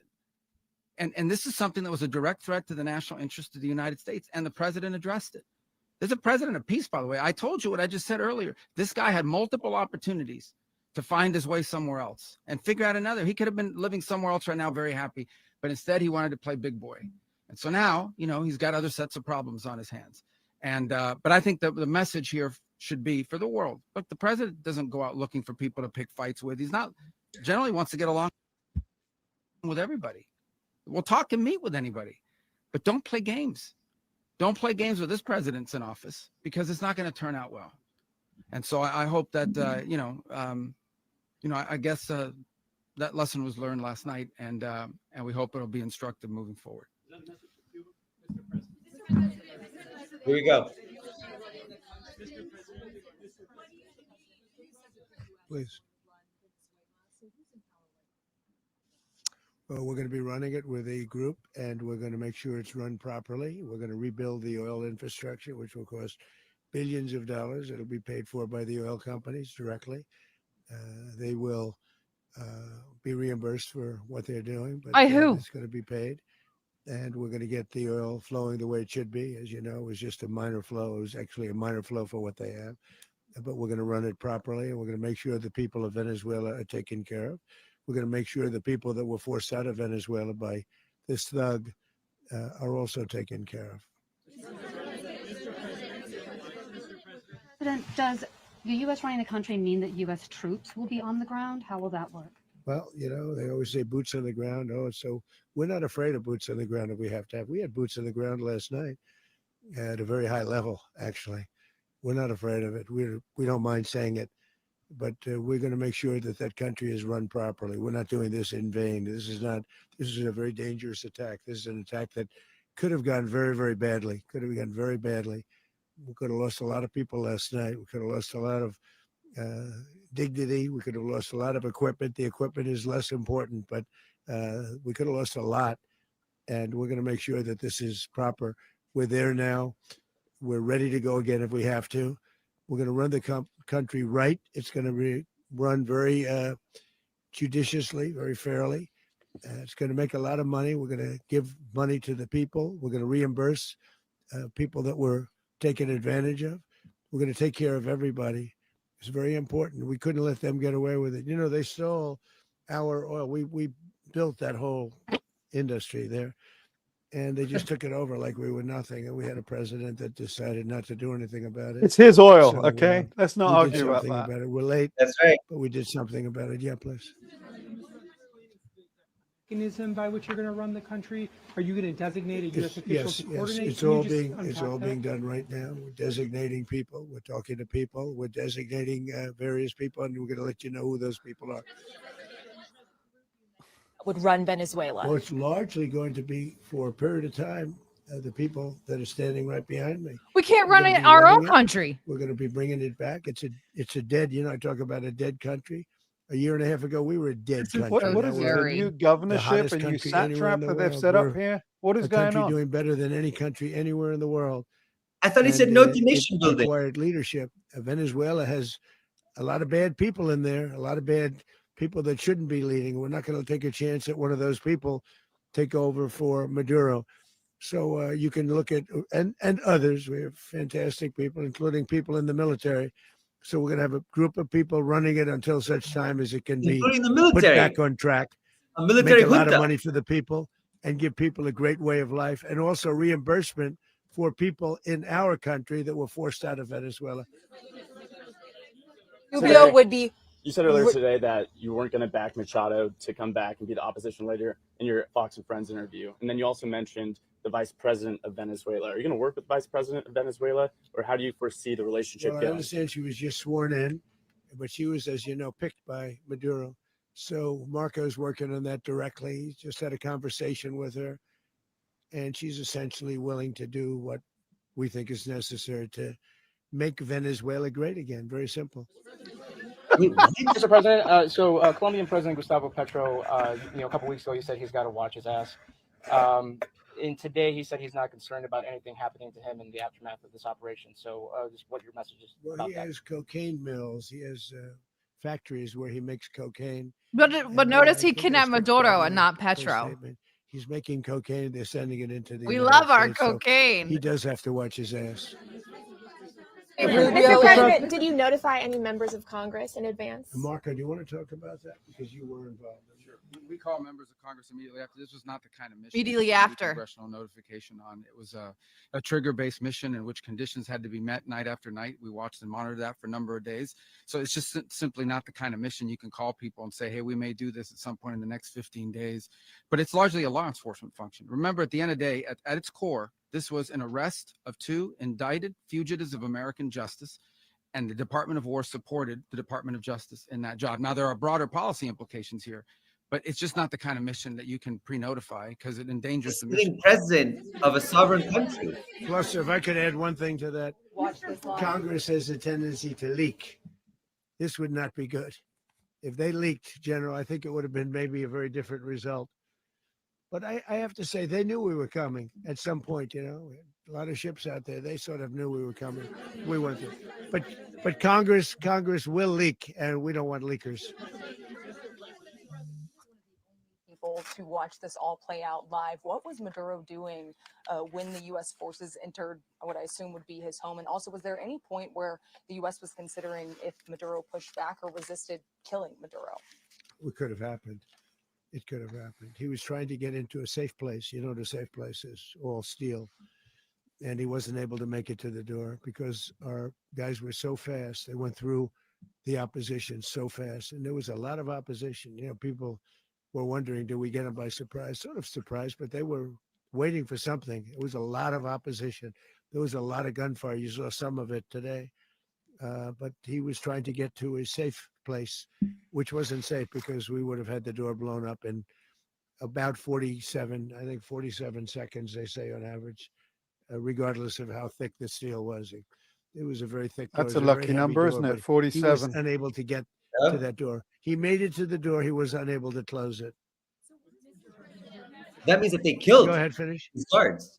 Be in the time being right now. Do you know his exact Well, whereabouts? eventually, ultimately, in the near future, he's going to be brought to New York. And where is he going to be held? Where is he going to be held in New York? Do you know? That's going to be up to the officials that do these things. Same place Epstein was. Epstein. The U.S. has something of a mixed track record of ousting dictators without necessarily a plan for what comes afterwards. Not with Did me. that weigh on your decision? Well, that's when we had different presidents, but with me, that's not true. With me, we've had a perfect track record of winning. We win a lot. And we win. If you look at Soleimani, you look at al-Baghdadi, you look at the Midnight Hammer. Midnight Hammer was incredible. Right now, you wouldn't have peace in the Middle East. We have essentially peace in the Middle East because of that. If we weren't successful with Midnight Hammer, you wouldn't have peace in the Middle East. So, with me, you've had a lot of victory. You've had only victories. You've had no losses. Yeah. How long do you expect the U.S. to run Venezuela, and how soon do you want Venezuelan people to hold elections? So I'd like to do it quickly, but it takes a period of time. We're rebuilding. We have to rebuild their whole infrastructure. The infrastructure is rotted. It's What about actually very ours? dangerous. It's blow up territory. Oil is very dangerous. It's a very I dangerous need thing to ask you take out guys of this the question. ground. Are we seriously Can kill a saying lot of that the people. United It has States can killed a lot literally of just people go into a doing country, just that. kidnap The the president of a infrastructure is country, old, and it's then to rotted. turn around and Much dictate of it that is this stuff is that what's we going to put there happen 25 years with your ago, country? and we're gonna Am I be living in replacing it. 2025 or am I living in No, that's the time of the 2026. Caesars? that We're in can take care of the 2026. country. Sorry, the time of Caesar Are you is saying past. that Secretary Rubio and Mr. President, You're living in the 19th century at this point, or the 18th century. No, we're living in the times of Caesar. We're talking about before any kind of democracies. This is dictatorship, and this is what it is. This is a full-on dictatorship by a democratic state. Where are the rules? We're in the oil business, he said. We're in the oil business. We're going to sell it to them. Probably He likens himself to Teddy Roosevelt. This is like Standard Oil. So we'll be selling large amounts of oil to other countries, many of whom are using it now. We just stole their oil. Are you saying, Mr. President, are to you the people of saying that, Venezuela? Mr. President, are you saying that, oh, Mr. President, thank you. What is your message to the people of Venezuela today? Of course, the civilian population specifically, they have a lot of questions. What is your message to the people of Venezuela? That you're going to have peace, justice. You're going to Well, let's pause this for a bit. We can come back to this and we'll get some thoughts because I don't want to keep these guys for too long because we don't get Danny very often or Haas. Well, Haas is our indentured servant, so we always have him. True story. Our beloved uncle. True story. Danny, what did you wake up? Welcome. It's great to see you. And what did you woke up and what? Well, I literally woke up. I have a friend in Puerto Rico. I literally woke up and she was messaging me saying that she can't leave because all flights have been canceled due to this. And she showed me the Washington Post article that said that Maduro was captured and that the U.S. had bombed Venezuela. And so to me, it was shocking in the sense that, I mean, it happened so soon after the new year. I guess my impression of it is that this appears to be, and I think I heard you, Chris, say it earlier, that this appears to be a kind of Maduro change operation. I don't think it's over by any stretch of the imagination. I do believe that the United States, I think when people read the national security strategy, so many, unfortunately, in the geopolitics arena viewed that as a retreat, when in fact what it was a shift, and that we should take the United States' empire very seriously when it says it's going to try to isolate and contain China and Russia, this time through the Western Hemisphere, the so-called backyard, the Monroe Doctrine, the corollary to the Monroe Doctrine, et cetera, et cetera. And I believe this is a big part of this. It's obvious that the United States was always going to do something. I thought the United States was going to go in and bomb and just try to kill Maduro in a kind of shock and awe kind of operation, because in reality, that probably would have been more effective toward a full regime change. Now the U.S. finds itself with I think, a pretty big problem where it is captured Maduro. People are going to be very angry about this, like what happened in 2002 when the CIA captured Hugo Chavez and they tried to install Pedro Carmona, but they couldn't even keep him in for any extended period of time, and they had to return Hugo Chavez. Now they don't have anybody really other than Maria Cockroach Machado, whatever her name is, to try to replace Maduro. But she has absolutely she doesn't even have not only any popular mandate, but she's as hated as Juan Guaido was, because he was simply a plant. So there's a big problem on what happens next. I thought that press conference was very interesting when Trump said he's literally going to control the country. The United States is not very good at doing such a thing. It doesn't really control countries directly. There's going to be no occupation. In many ways, it seemed like this operation was to try to avoid any kind of popular public fallout, this press conference seemed, I mean, how many minutes did we just watch them say the same thing over and over and over again about how great the operation was? It really is a kind of let's make sure that this looks good to the people of the United States, that they don't think that this is a war. But I think more is coming down the pike. I don't know if it's going to be more airstrikes, but there's going to be immense pressure to try to facilitate some kind of regime change, political transition. It's just hard to see given that once you capture a president, once you bomb a country, there's going to be ramifications toward that. People are not going to be necessarily happy, especially the majority of people that supported the current government. A lot of people forget this, is that the current government, the reason why they couldn't just elect Maduro out is because they couldn't win a damn election. And this is the big problem that they face. And the opposition is still very divided. It doesn't seem any more united after this. I don't know if you caught the videos. There were videos all over of the pro, or I should say anti-Maduro pro-opposition all over social media, sharing videos of like 10 people celebrating in like the richest areas of Venezuela, as if that proved any evidence that this is legitimate. In reality, I think that there's a big problem on what comes next. Does Trump just try to wash his hands of this? I don't think he can, because there has to be a kind of transition that will justify what he just did. Again, it just keeps going and going and going, and it's unclear, where it will stop. Mm-hmm. I agree. Let me ask you, Denny. So I was in Venezuela about 2 months ago, and been going back and forth for nearly a decade at this point.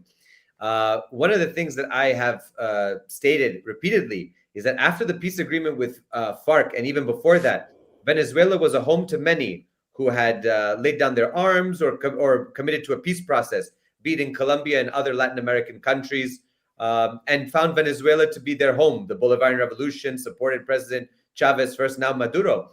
I don't know if America has really taken it in sort of their analysis and really their calculus in this, that there are thousands of guerrillas, former guerrillas trained, some of whom, the older ones, have training from the old Soviet bloc, and they could do guerrilla warfare. If this plan goes out, let's say this plan goes through hypothetically, they have thousands of people who are ready to take up arms to fight, and it's jungle. There's sabotage. These pipelines go through dense areas, the coast. I mean, what do you think? Like, I have a feeling that they've opened up Pandora's box right now. They have no clue what they're going to expect. This is going to make FARC and ELN in Colombia look like child's play compared to what could happen in Venezuela. Yeah, I mean, the truth is that any future political transition in Venezuela is going to have a military component, because the government, you've seen it, Chris. I know so many people who've been able to travel there. It's the truth that the majority, especially of working class Venezuelans, they support their current government. It's not Maduro, the figurehead. It's the political party that he represents, the PSUV. This party has been in power since 1998 for a very good reason, or many good reasons. And in order to facilitate a political transition, there's going to have to be a military component. If we look at, for example, Syria, a lot of people want to make this comparison now. I don't think it's the best comparison still, but there is some parallels.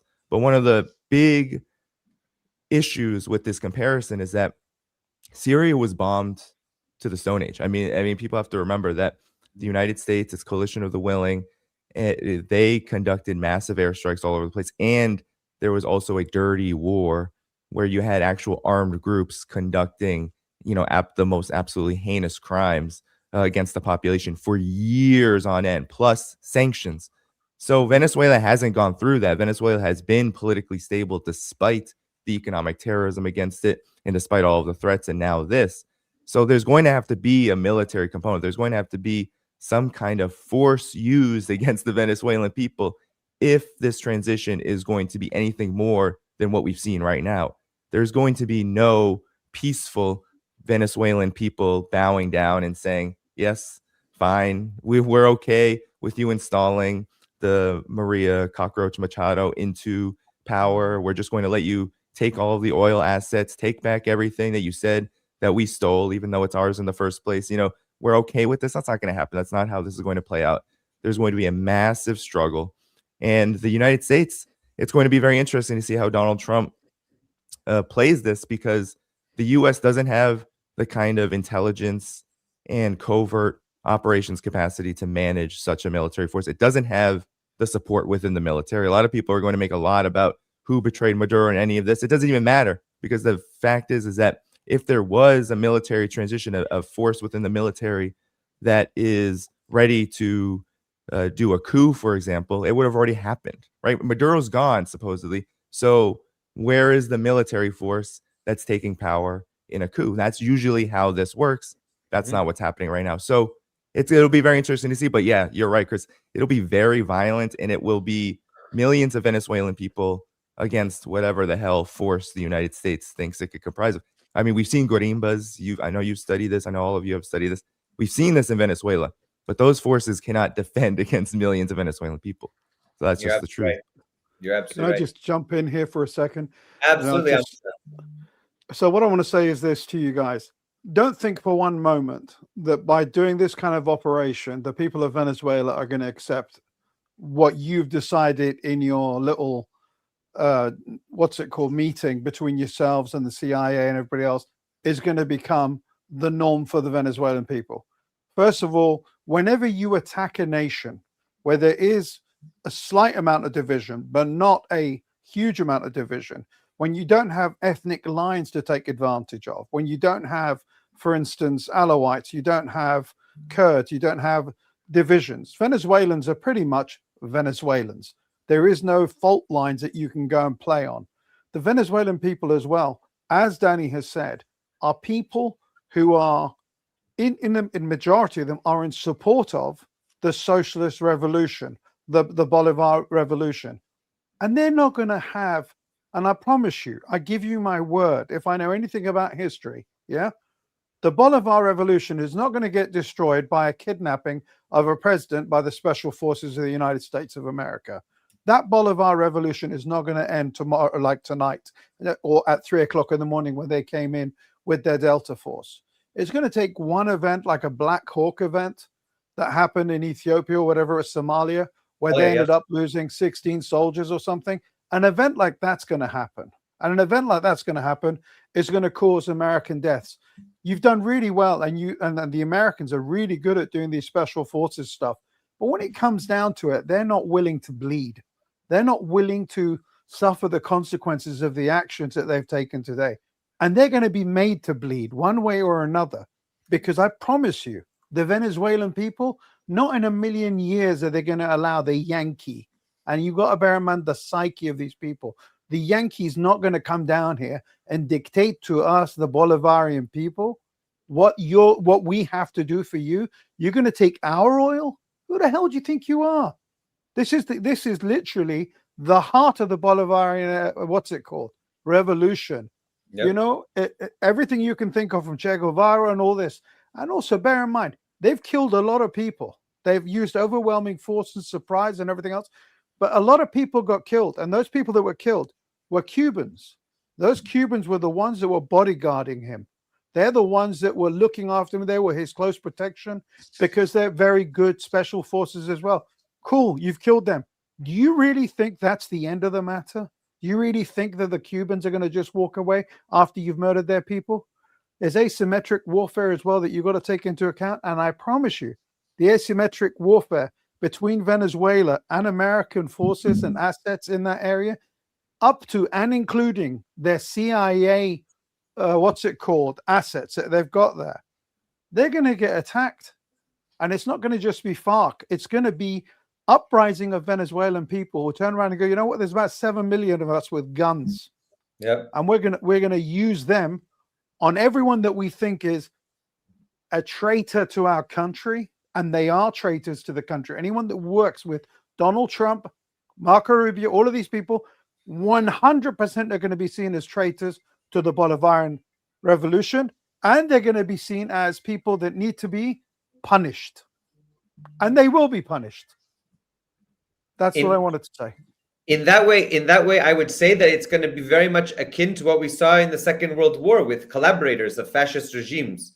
You know, whether it was in Croatia, in Romania, in Bulgaria, in Ukraine, those collaborators, including Bandera, those collaborators, those who worked with the Nazi war machine, were eventually hunted down by the communists and democratic forces at the end, during and at the end of the war. And I think that you're absolutely right to point out that that's going to be the case in this situation.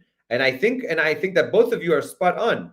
I think that we are entering into a profound period of crisis at this point. This isn't the end. This is the beginning of this saga. And I think that one of the big things is the Venezuelan people have learned through political education since the 1990s that the United States is an aggressive power, the United States is an imperialist power and a colonial power, and the United States does these kinds of things. Imagine for the Venezuelan consciousness, okay, even if you disagree with Maduro, even if you have criticisms of him, imagine him being paraded in a courtroom in the US. If I'm a nationalist, if I'm a Venezuelan patriot, that would make my blood boil. What right does the gringo have to come and take our president? Let us handle our president, right? Let us handle our president, but you have no right to take him. I think that they're going to stir up a lot of patriotic sentiment in the same way it happened in Iran. You and I both know that in Iran, when that happened, even the opposition, even people I know that are against the government for this policy or that policy, they all got together and said, just like in ancient times, who are you to come to our country? We're going to handle our own business. You have no right to come. So I think you're going to see almost like a popular front type of scenario from even forces that are not necessarily socialist, but democratic and Republican in the small r sense, that are going to come together and say, whoa, wait a second. In the spirit of Bolivar, we all will unite. In the spirit of Chavez's, sort of anti-imperialism, we all will unite. I think I think they've opened up. I really do think they've stirred the hornet's nest and opened up Pandora's box. How about this as a prediction for the future? Maduro will come back and become the president of Venezuela again by popular demand of the people of Venezuela. Because in the end, if they choose to not allow America to do any of its stuff there and turn whoever is on the same side as the Americans and if I was running the propaganda of the Bolivarian Revolution right now, I would be going Yankee, South America. Yeah. Yankee, South America, divide it down the middle. And then you see the whole of South America, even the right-wing people in South American countries, the blood of just look at the Middle East. When Lebanon was attacked, Syrians who were in there, Yemenis, Iranians, Iraqis, they all bled for the Lebanese. Everyone bled for the Gazans. It's exactly the same situation here. South Americans have this mental psyche of, we don't want the Yankee to come in and tell us what to do. And that is going to be like, who's going to be next sort of conversation? Which nation's going to be under the foot next? How are they going to put the boot on all of us in South America? Even the right-wing countries, even the Brazilians, Colombians, everyone's going to turn around and go, you know what? You've gone too far, mate. That's a prediction that I would like to put out there and postulate that it's not going to work the way you think it is.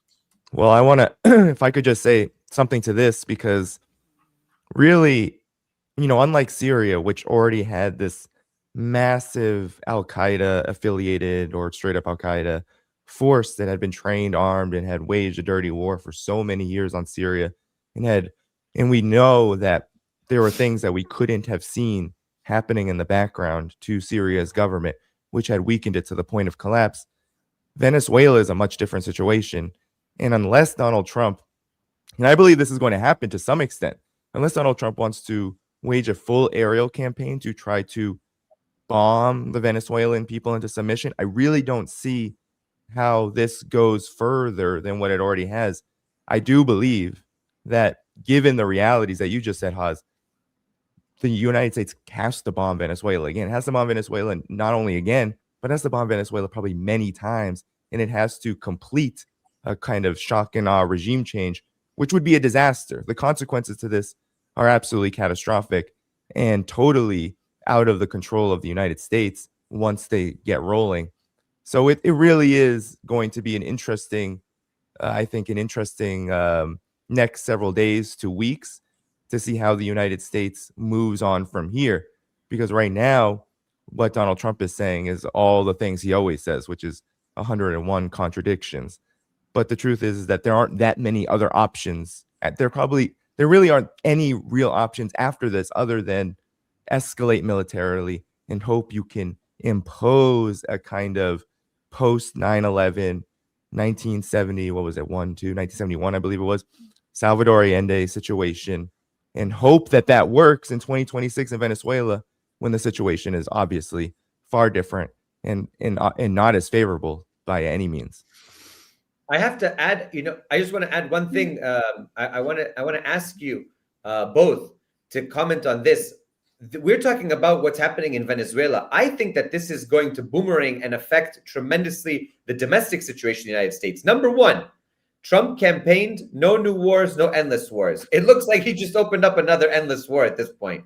Number two, we are going into election cycle. It's 2026. November's coming. We have midterm elections, and I can predict now not with a degree of, I don't know, my degree of certainty, but I think one or both chambers of the Congress are going to flip. I think that we have that on the horizon. And I also think the MAGA movement can no longer stand on its own and say, we are for America first. What America first? How is this America first?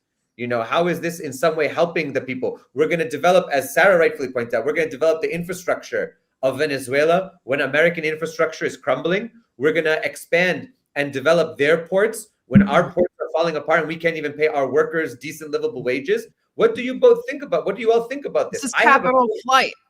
It is. This is a total money-making operation for the Trump family and their ilk and their associates. Flight. I hope that Americans understand they're watching their money leave the country, right? It's going to Dubai, it's going to Israel, it's going to El Salvador, and now it's going to Venezuela. It's leaving here. Exactly.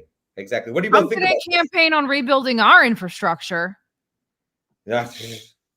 What infrastructure? Yeah. Oh, so Haz, you're muted. You're muted.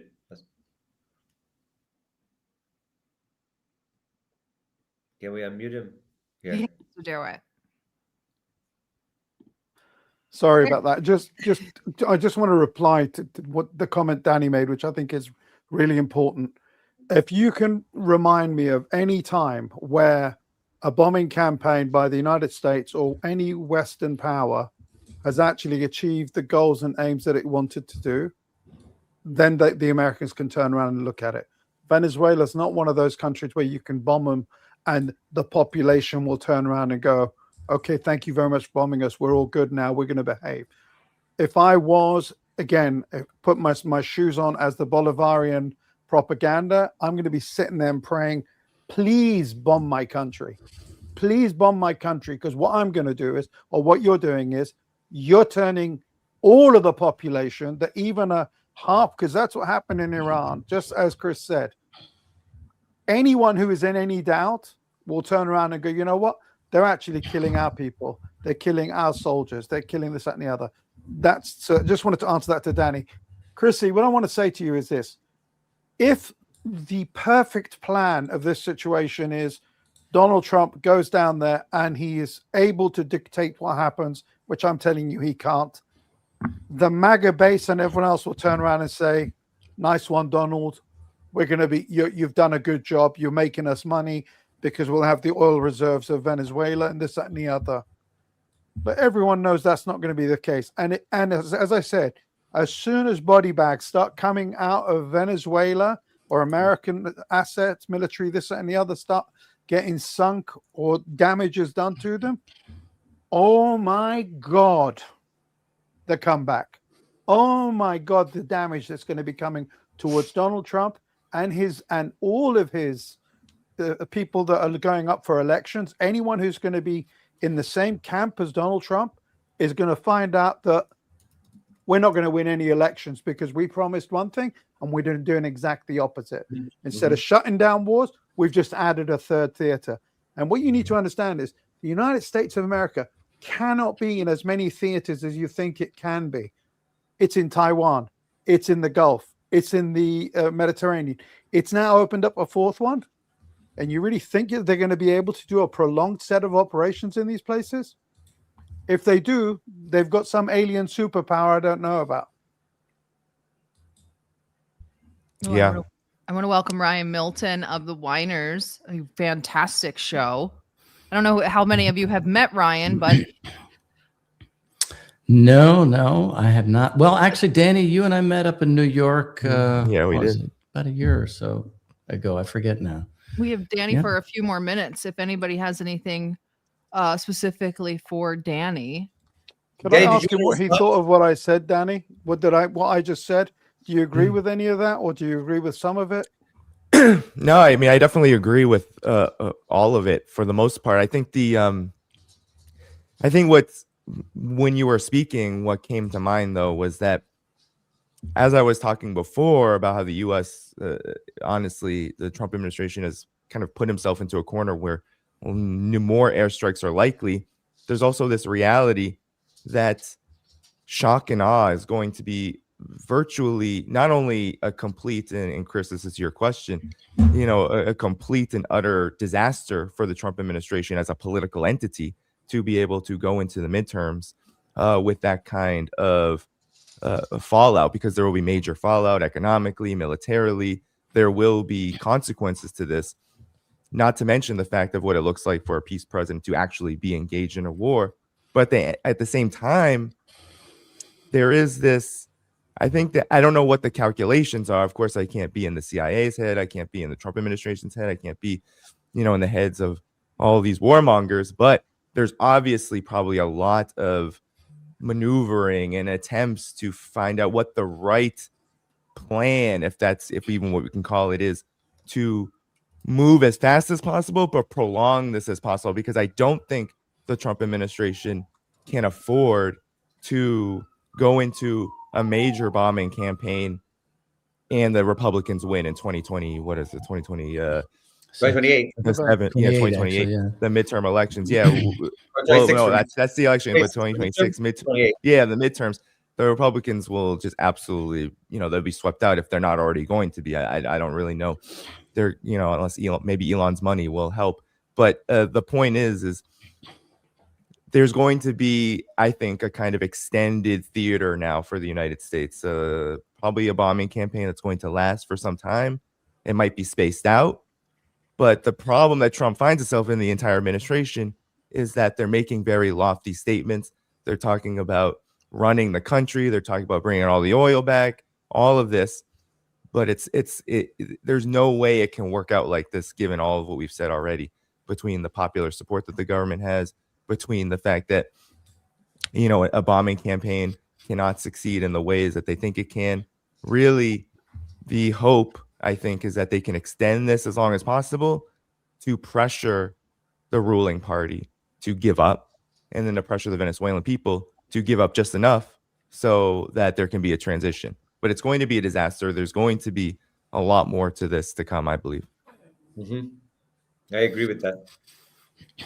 Well, I think we are joined here. We have Susana live from Caracas. Let's see if we can bring her on stage. Hi, sorry. Welcome. I've been talking with you for the past 12 hours almost, so it's good to finally have you here. Thank you so much for having me, Christopher. Thank you to all of you guys. And well, we are in here. Tell us about, for our listeners and viewers, tell us who you are and tell us the situation on the ground, please. Well, my name is Susana Ramos. I'm an activist. I'm here in Caracas. And the situation by now, it is calmly. People are in the streets, of course, but they are claiming to know where the president is. They want to know where is Maduro. They were kidnapped by United States of America. So we know that we are claiming for the truth. We want to know where they is. They need to understand that they are in violation of international law. They made this attack against our country, against our sovereignty, against our freedom, and we are, handle the situation. And in Caracas, most of the city is in peace, in calm. There is no bomb at all, but people are in the streets. They are claiming in Miraflores, which is the government house, and they are claiming for the presence of Maduro and his wife, Cilia Flores. Are they angry? Are they fuming? Are they pissed off with what's happening? Or are they just like, what's happening? The population. Well, of course, we feel a lot. We feel a lot of frustrations because, we do all know what are they doing. We do know that this is because of the oil. This is for the resources we have, and we do know that they are capable to do whatever. So we are fighting back. We are going to defend our land. We are going to do everything we need to do to defend our country and our sovereignty. And we are also raising our voice for international organizations just to say no more to war. This is people that There is not only imposing, sanctions and blockade and false narratives against my country. Now they are trying to impose war and blood to my country. So of course we are, frustrated about the situation. But they need to understand that as Venezuelans, we are going to defend our country. We are going to defend our sovereignty. We are not going to let them, do what they are doing against our country. This is our homeland, and we are preparing to defend it. Do you have any news from the opposition? Are they also on the streets? What's going on in relation to the opposition in Venezuela at this point? There is no presence of the opposition in the streets. There is only, the revolutionary people in the streets. But we do know that Maria Corina Machado, which is the leader of the right-wing leader, she released a statement saying that she's preparing something for like a Pacific, entrance in the government. They need to understand that we are not going to allow that. This is not our president. Our president is Nicolás Maduro. We voted for him, and this is democracy. We are going to defend our votes, and we are going to defend our country and our freedom and our right to decide. It is not for them. So there is no presence at all in the opposition in the street. But we do know that they are trying to get into the government, because this is all a huge plan. This is a part of a huge plan. So we do know the situation very well. Well, aren't they promoting the Venezuelan Joe Biden in Washington, D.C. right now? What's his name? Sorry? Juan Guaido. Juan Guaido. He's in Florida. Oh, no, Juan holding Guaido him up is- with, he is he is politically dead. He's like a shadow. But Yes, that's what I said. they are like a- trying to, this is part of we need to understand that this is a part of a huge plan. You guys saw how many times they have all this military presence in the Caribbean. We don't know what are they looking for. So it is clear for us. This is people that are making lies about our country monthly. They are changing their narrative, and one day they just decided we are directly for the oil. That it is not a new narrative. It is just they acting face to face with us because they know what they want, and they are trying to came to get it. Have you had a chance? Have any of our team down there, anybody in the Ministry of Communications or anything, been able to survey the damage that was done? We have reports that there were not only military facilities targeted, but also government buildings in Caracas that were targeted by U.S. forces. Have you had a chance to survey any of the damage, or anybody else? No, I don't know anything about it yet. We are waiting for some numbers because we do know some places were attacked, but we don't know the exact numbers, or at least I don't have the information yet. Okay. And do we know about killed and wounded? We heard that there were casualties. Not yet. Also, not yet. We are waiting. Ministry Padrino Lopez, he was saying very early in the morning that they are going to, give us a report, but still we don't have a specific number. According to Trump's press conference that just happened and just concluded just a little while ago, he said that the United States is going to run Venezuela, and they're going to be in charge of the country for the foreseeable future. What do you make of these statements? What are people listening to this speech? Has there been any feedback that you've seen? Have you been able to see it? Oh, yeah, of course. But if I have the possibility to send a message to Donald Trump as a Venezuelan, I have to say that we are going to defend our country. We are not going to let them do whatever they want. And we do know perfectly what are they doing. This is because of the oil. This is because of the resources. They need the resources in Venezuela. They need the oil in our country, the gold in our country. So we are not going to let them.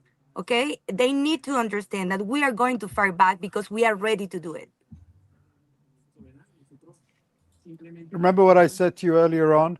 There is no way that the Venezuelan people, and I don't care if they're right wing or left wing or banana wing or any other wing you want, when you attack a nation state and you attack a head of state like this, and he's a popular head of state. He's won an election. He didn't lose an election. It wasn't even close, you know?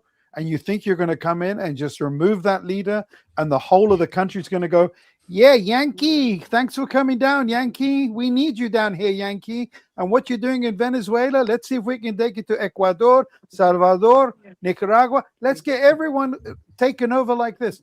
Mate, anyone with half a brain in South America today is looking at this situation and going, we're going to show you, Yankee. That's it. And you're talking to someone who is a lady, a woman, not even one of the macho men of South America who've got, like, you know, hearts of lions.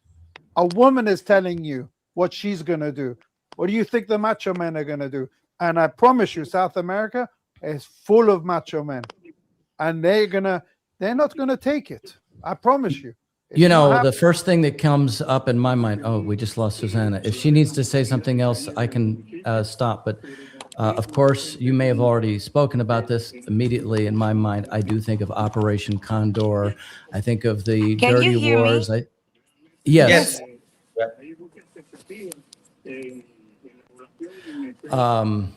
Rosanna, since you've got a rough connection, if you need to say something more, please interrupt me. I'll stop. But I just wanted to say, since I came in late, of course you can say, well, this was so swift and Can so you guys fast. hear but me? Yes.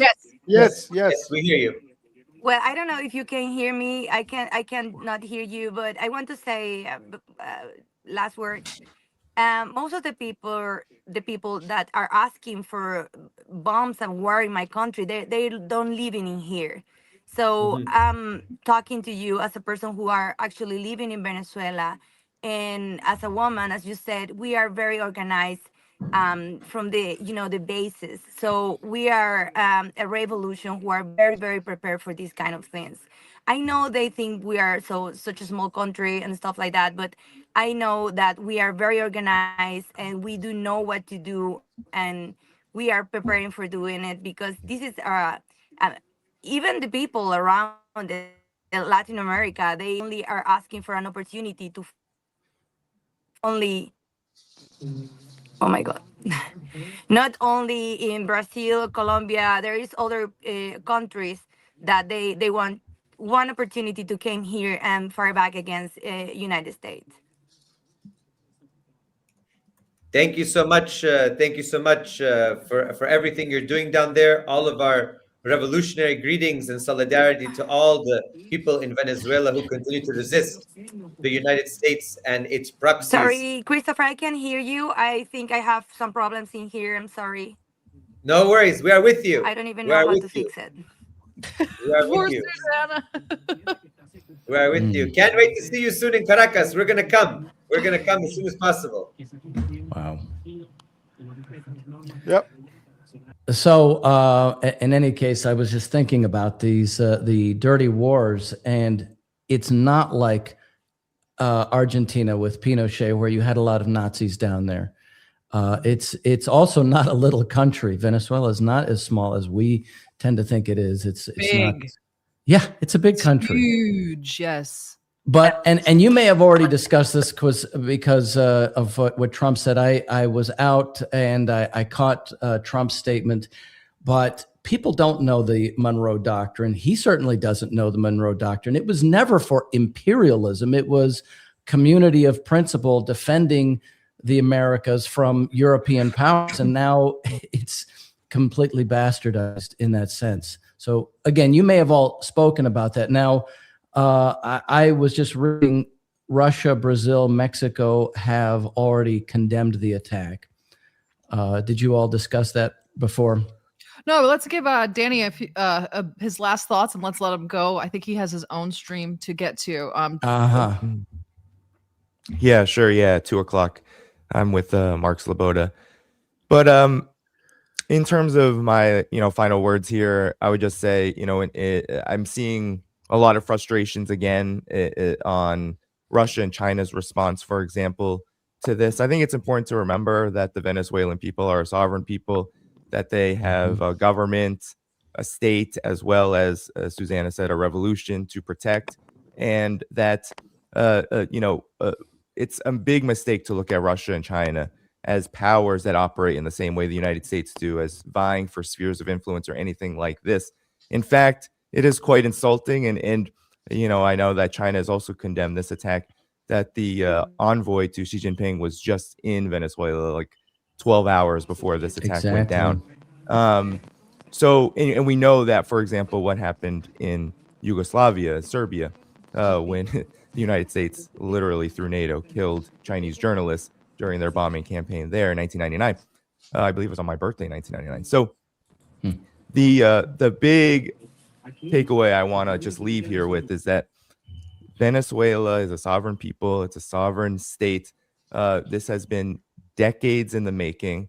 They've won a lot, and they've been under regime change pressure this entire period since 1998, when Hugo Chavez won the election and the PSUV came into power, and that by no means is this over. There's a lot to come. There's a lot more U.S. aggression to come, and there's a lot more resistance to come. So that is, I think, where we really are at.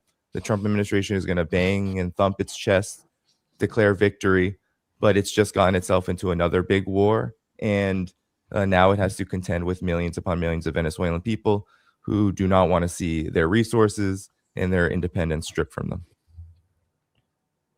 Yep. Absolutely. 100%. Danny, plug your stream. Oh yeah. So I'm live in about an hour, 2 p.m. Eastern, with Mark Sloboda. We'll review what's happened and comment and analyze this development, because it's really important. And it is this is not the 2026 I thought we were going into. yeah. More blackpilling goats. Listen to Mark Sloboda on Danny's stream. Mark the black. Yeah, you're gonna get black pill, and you're gonna get what's the positive pill? I don't know. No white pills. Red pill. Is it the red pill? I never could figure out the color scheme. Colorblind. That's the problem. Yeah, exactly. Colorblind revolution. Yeah. All right, guys. Well, sovereign nation states. You're right, Danny. All right, That's the number Take care, one mate. thing. Take care, Denny. Take care. Thank you. Thank you. Wow. Yeah. So Susana says, sorry, having problems with internet. Parts of the city don't have electrical power, don't have electricity at this point. And I just wrote back that, we're with you. And she thanks all of us for everything. So hopefully we have a chance. We'll see. Hopefully we have a chance. I was supposed to go to Venezuela actually in the coming weeks for a conference. So we'll see what ends up happening. But it looks like the Trump administration is doubling down on this regime change effort and ensuring that they are in command. We'll see. But I have a feeling there are reports. I don't know if you all have seen this. I saw reports that the U.S. Military was still in control of the international airport in Caracas.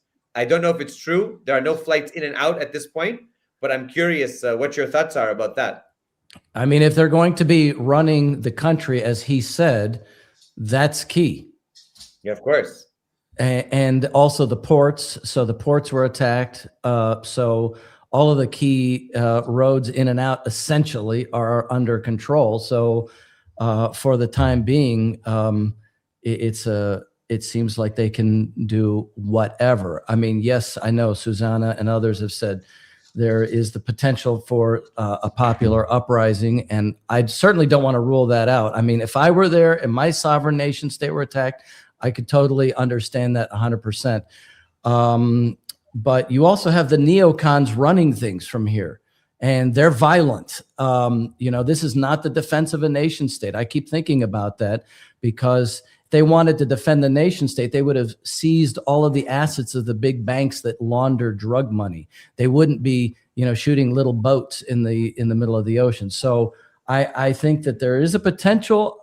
I think Danny was saying he's not sure if it would expand into a bigger war before the midterms. I tend to think it won't, but simply sitting there and camping out like you're talking about on the front doorstep in Venezuela sort of achieves a goal as well.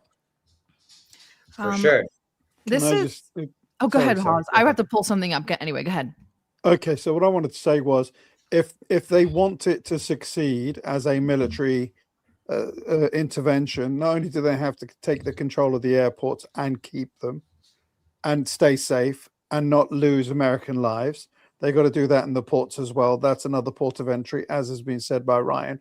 But the other thing that's really important is they've got to get their communication, the TV channels, the radio channels, everything's got to come under control. All of those have got to be singing off the same hymn sheet that is the American hymn sheet of we're here to help, we're doing this, that, and the other.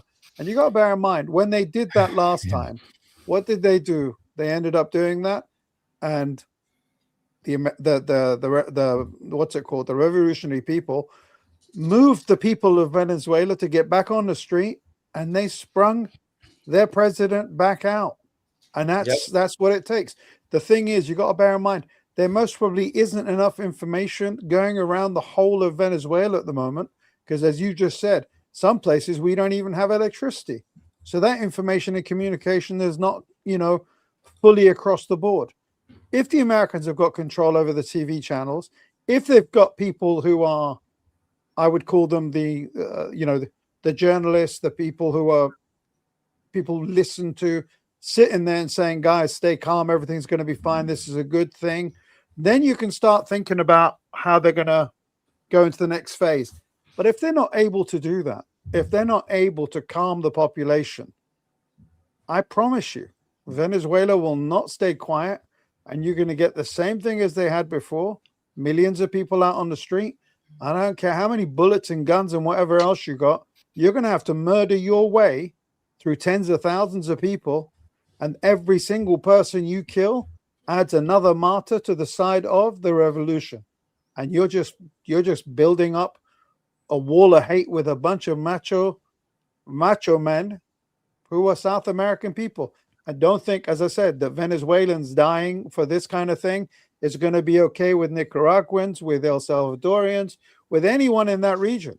Colombians, Brazilians, everyone's going to go, you know what, sign me up. I'm coming. Sign me up. And that's just the natural human reaction. And that's only because America is not seen as a fair arbiter of, doing good things for people. It's always come in as a hungry, greedy takeover.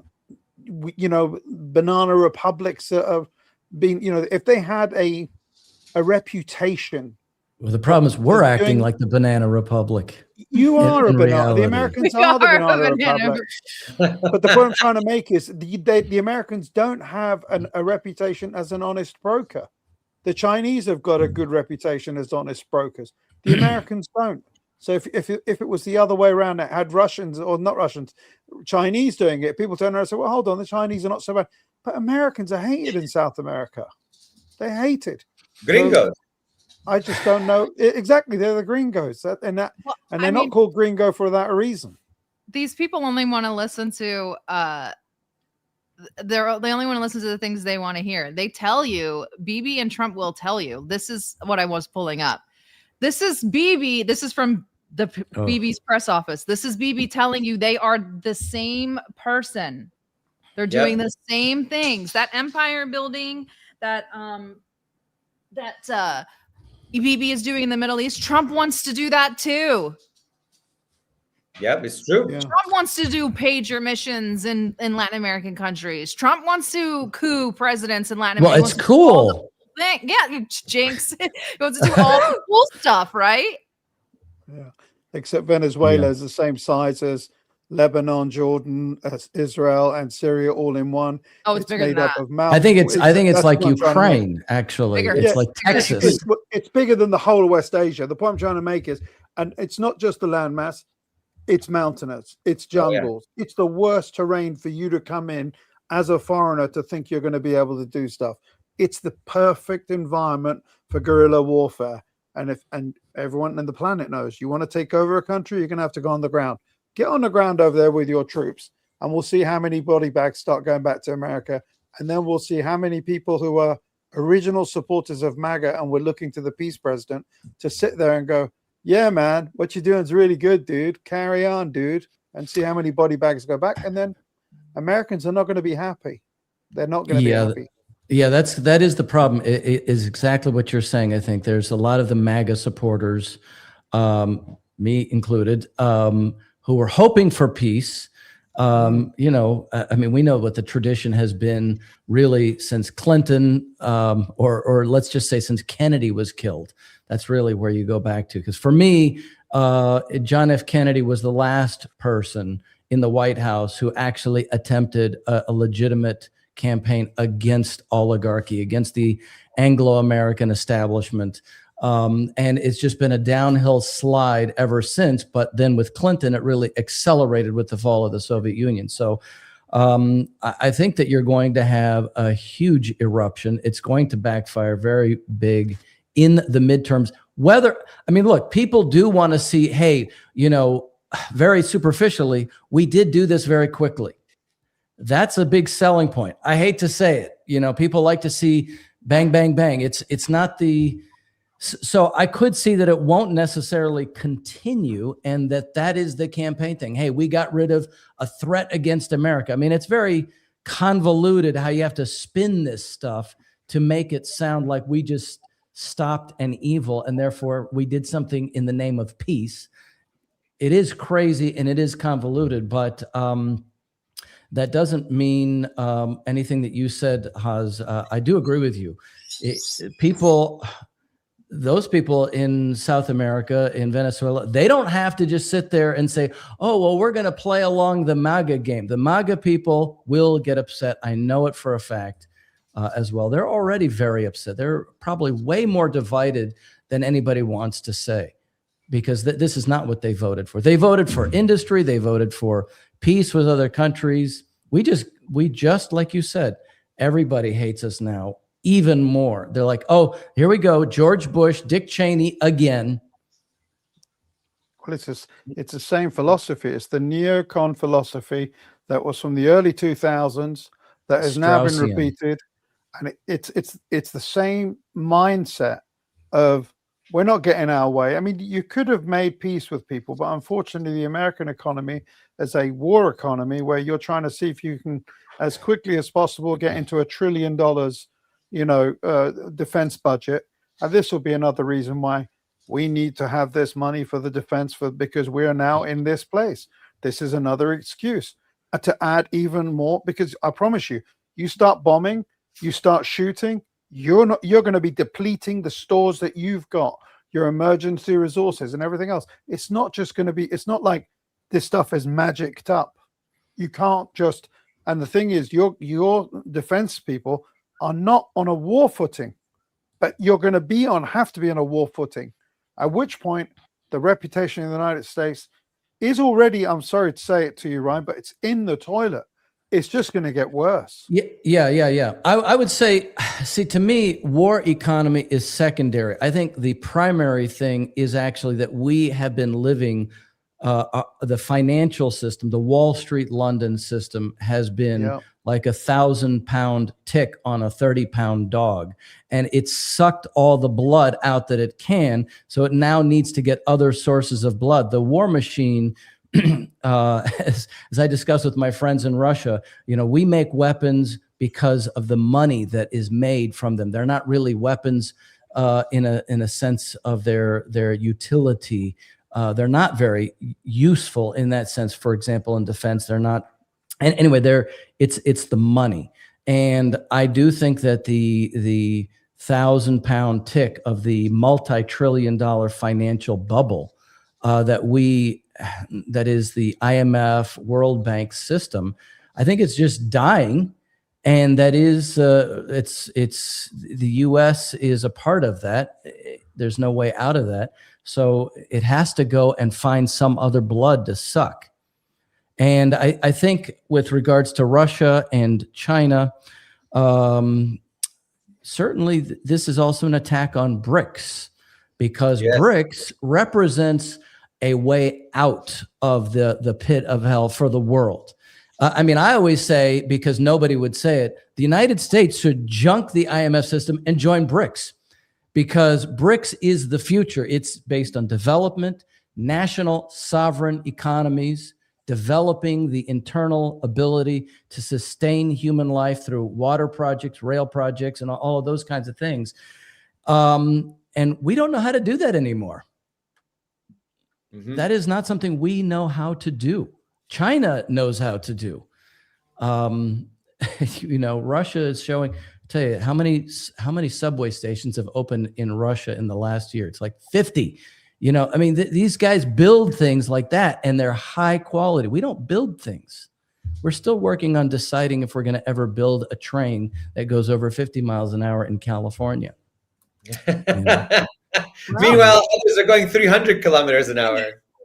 It's 775 kilometers an hour in 3 seconds. That's the new Chinese test train. Wow. Haas has to go before we keep him away from his lady friend. So Haas, do you have any final thoughts? You can yell at the Americans or Trump if you want. It's okay. Yeah, you can call us the C word if you want to. No, it's okay. The reality is this. I just want people to understand who are watching this. This is not the end of anything. This is the actual beginning of the war. This is the actual beginning of the problems of the United States in an area where they didn't have a problem. South America and the American sector, you had no issues. The only issues you've got is the drugs that were coming in. And guess what? Your banks are making all the money in the world from that. Your whole, you're talking about fentanyl as the problem. You've made so much money from drugs in America that it's helping your economy. The CIA uses that slush fund to help it support operations and whatever else. They did it in the 80s and 90s. Do you really think they're not doing the same thing right now? I promise you they are. So my thing to you guys is that, So my thing is to my colleagues here on this space here, don't think for one moment this is a new thing and a great change. This is going to be the start of a massive, huge slash back at the United States, and it's going to make them bleed because it's something they didn't need to do, because Maduro actually said, look, I'll happily sign any paperwork you want. I'll do whatever you want. Let's do X, Y, and Z together sort of thing. But the thing is this, I don't know if you saw that skit that, what's his name, Dave Chappelle did about the oil. He wanted to kill my father. He was taking the piss out about the fact that the oil. And this is exactly the same thing. Donald Trump has had a hard on for Maduro and for the Venezuelan, because they never listened to him. They didn't do what he said. And it's interesting as well for me, and this is something for you guys to discuss when I leave, that Venezuela was not allowed to join BRICS. And I don't know if there may be an undercurrent reason or whatever else, and the Brazilians were the reasons they couldn't join. I really don't know the exact reason, but that's a problem that could be it. But as I said, today was the start of the problems. Today is not the end of the chapter of Maduro. Today is the opening salvo of the United States of America going into a quagmire with the South American people. And the South American people, I'm sorry to say it, they're not just, people you can roll over. There is a reason why the drug cartels have got some of the most evil, nasty people willing to do whatever it takes, the murders that they do and whatever else to each other.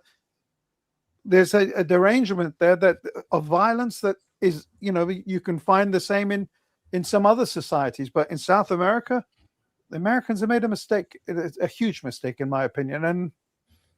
And as I said, as soon as body bags starts going back to the United States, that will change everything. And there's no way that you can have a kinetic situation where one side loses no one. That's impossible. Yep. Let's see what happens. You're absolutely right. Amujan, take care. Thank you guys.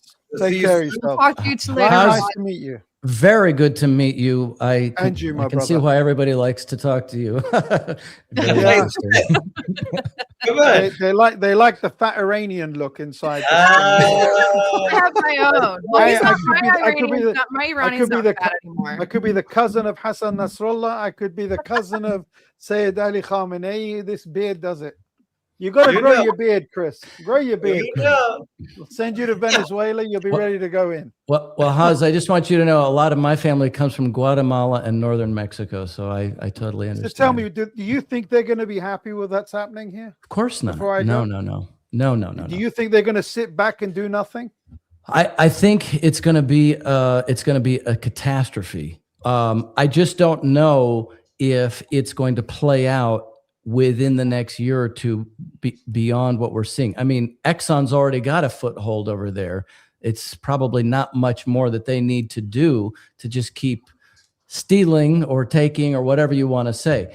I think it will get worse, Haz, because Donald Trump said, "Oh, we're going to make your people rich." Okay, so now let's see. Okay, let's give him the benefit of the doubt. I don't know why I keep saying that, but let's just say, give him the benefit of the doubt. Yeah. Will the lives of average Venezuelans now get better from this? I don't think right? so. There's going to be no. I time have for it my to get view better. of what I think is likely, but let's just say, let's ask him the question. Okay, you say, okay, this is the day, January 2nd, January 3rd. Now let's look at, 2027. Will the lives of the vast majority of Guatemalans gotten better by then? That's the question he now has to answer, because you now have this hot potato in your hand, President Trump. Yep. Get ready for the International South American Brigade, is all I say to you. Just like they did in Spain during the wars, during the Nazi, the fascist takeover, an international brigade. An international brigade is going to come together, and Chris is the guy who's going to be leading it. He's going to be at the forefront. Oh, God. Chrissy, you're in charge. I have my rifles, so get in there. Let's go, guys. I joined you, but I got a broken back. I gotta go. Love you guys. Okay. Ciao. Bye. Wow. So I gotta ask Ryan, what do you make of everything that's transpired since? I don't know. Actually, no. Are you former military? Were you ever? No. Oh, okay. No, I was the one kid that asked to be sent to military school when I was younger. But I was not in the service. I supported military through satellite communications, U.S. military in Saudi Arabia, Navy. Actually, I supported the Brazilian Air Force satellite communications, Russian shipping communications. So I've done a lot in the satellite communications world myself. So that's my background. What do you make as somebody with that kind of technical background? What do you make of the operation that was accomplished last night? From what I can tell, it was, I don't know very much, but clearly it was small enough of an operation, unlike Afghanistan, that they could then wave a flag and declare victory, because if you did anything bigger, I don't know that we could have done that. We certainly didn't have the forces arrayed for a much bigger operation. So I think this is what we're good at, are these small expeditionary operations. But I want to say something in that regard. Back in 1985, because President Trump was talking about narco-terrorism, right? Back in 1985, the United States and the government of Guatemala had this Operation Guatusa, where led by the Guatemalan military, supported by the U.S., we went in and militarily, in a very short amount of time, took out a bunch of the drug cartel growing fields, things like that, and eradicated them. And I think I want to say that it was literally like a 1 or a 2 day operation. It was very brief. So, of course, everything that the president has said about the drug boats and things like that, we already know from what Haz was saying and others. The fentanyl comes in from Mexico, doesn't come from Venezuela. But there is a history, and I say this because it's sort of a condemnation of what we do. There is a history where we worked with these other countries for a mutual benefit against actual drugs. We've never gone after the drug banks. That's true, but we have shown historically how you could eradicate drugs in these other countries. So, and I just want to say, back in 1985, that was a very well-run operation. Some of the people that I used to work with were involved in helping to coordinate and oversee that operation. But today, I mean, I can say it was probably probably some of the reason the power was taken out was to affect security systems and government communications and things like that, and it affected other parts of the city. Because today our data centers for for AI and for the cloud and all that, I mean, you have government facilities just co-located with civilian things right there. So if you took out a data center or a couple of data centers, you'd take out government communications in the United States as well. We used to install listening devices in data centers around the country for the NSA to copy data and peer into it. I did that once for the FSB in Amsterdam. And so I'm saying that this was, it was a well-executed operation. One of my Russian friends said, well, there's a 3-hour SMO, essentially. But that doesn't make it right, obviously. No, for sure. For sure. And also, it has to be said that in the comparison, the Venezuelan government had not been, overthrown by a junta that was then, armed and funded and trained by, the Russians and Chinese for, 8 years before they launched the SMO. SMO launched, but it was a hostile government. So Delta Force was able to go in and grab Maduro in 3 hours, but they can't get the hostages out of Gaza. That's you know what? I was thinking the same thing this morning. I said, wait a minute, didn't they know where all the hostages were? It's about what you want to do. Yeah, I know. What's politically expedient to do, right? Yeah. What looks good. I mean, they calculated. They took some kind of a calculation. I want to know if Mario Rubio. Picture of Maduro has him in different clothes.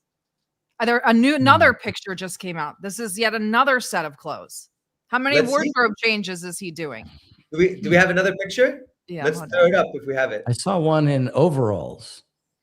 In overalls already? I saw one in overalls. I saw one in a Nike sweatsuit, and now he's in another one in a collared white shirt. Yet another change of clothes. This is the third outfit change for Maduro today. Wow. That's what I'm saying. Something is off. Something is not right.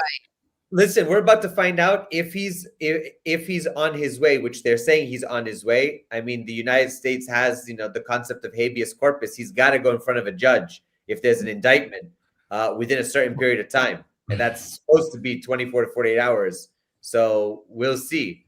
We'll see. In the coming day or so, if he ends up getting his courtroom appearance, and whether that will be public or not. Is it gonna be a closed room? Is it gonna be a closed court session? Are we gonna have the drawings and things, or are we gonna have actual pictures and videos live, of Maduro and his wife basically standing before? Okay, so I've seen a photo of him completely bloody. I've seen really? I've seen another photo. I've seen here's the one from earlier. Actually, that's the one I saw. That's the one I saw. Yeah, okay. yeah. And a Nike sweatsuit. Yep. And here's another one. Here's the next one. Here's the newest one. Sorry. What happened to his Nike sweatsuit? Where'd the Nike sweatsuit go? Oh, that's wild. What is? And clearly, he's on an. Is that a helicopter or? Where did his disheveled hair go? Is that a Chinook? Like what? They said they took him up by helicopter and then he was flying by plane. But that looks. It could be a military. It's hard to plane. tell. It's hard to tell. I can't. It doesn't matter. Look at that outfit, and then look at this one. Yeah, that is very strange. Unless they had a set of clothes waiting for him, I don't know. Have a shower and clean up. I don't know. Depending for his courtroom appearance, if they want to make him look good for the cameras. Maybe they had clothes for him. Why would they bring him clothes? I gotta ask. AI. Half this shit is AI. You can't. Oh, that's true. Well, I was thinking about Manuel Noriega because when he had been taken, They had him hold the little plate for the mugshot, and he was still wearing his army green shirt. That's right. That's right. And Yeah, they're not going to change him. He change his clothes and do his makeup on the way to his, Gitmo. his big crime was that he decided to stop cooperating. So correct. Yeah, He decided to stop being a drug dealer for the U.S. That's right. That's right. Yeah. Let me just say a little thing, just because it's fun. Back in 1996, my mother ran for Congress in Arizona, and she went after Ollie North and the Bush family for the whole Iran-Contra drugs, etc. He did write her a letter from prison endorsing her campaign against the Bushes. And I've lost the letter, but I'm just looking at those pictures that you're showing, and I'm looking back at the pictures I've from also him. never seen Maduro in a Nike sweatsuit. He wears He wears Adidas. it. I was just gonna say that. That's what I was gonna say. And Adidas. anybody that knows, and I'm an Adidas person, I don't wear no Nike outside the house. You are really down with the cause. You don't wear the Nikes. And if you are in my chat and you think the moon landing happened, please remove yourself and don't come back ever again. There's people that are like that actually think the moon landing happened. This is What does that have to do with this? I don't know. He's saying that people are saying that that they're trying to rile you I'm up. a conspiracy theorist because I'm saying Maduro's not in the same clothes. Yeah, he's literally not in the same clothes. Well, it's literally you a don't hop, skip, and a jump from Venezuela to Cuba. You're not gonna do 3 wardrobe changes and a shower. You know, I gotta ask. What do we make? Why are the soldiers wearing the old uniforms? Those are gray ACUs. We have worn green for years. Your Army, I'm Navy. I don't know your Type 3. Go back to the picture. Go back to the picture. Let's pull the picture back up. So here is. Are you targeteer? Are you talking about this photo, or are you talking about the No, photo? zoom in on that photo or open that photo up. That photo, forget about it.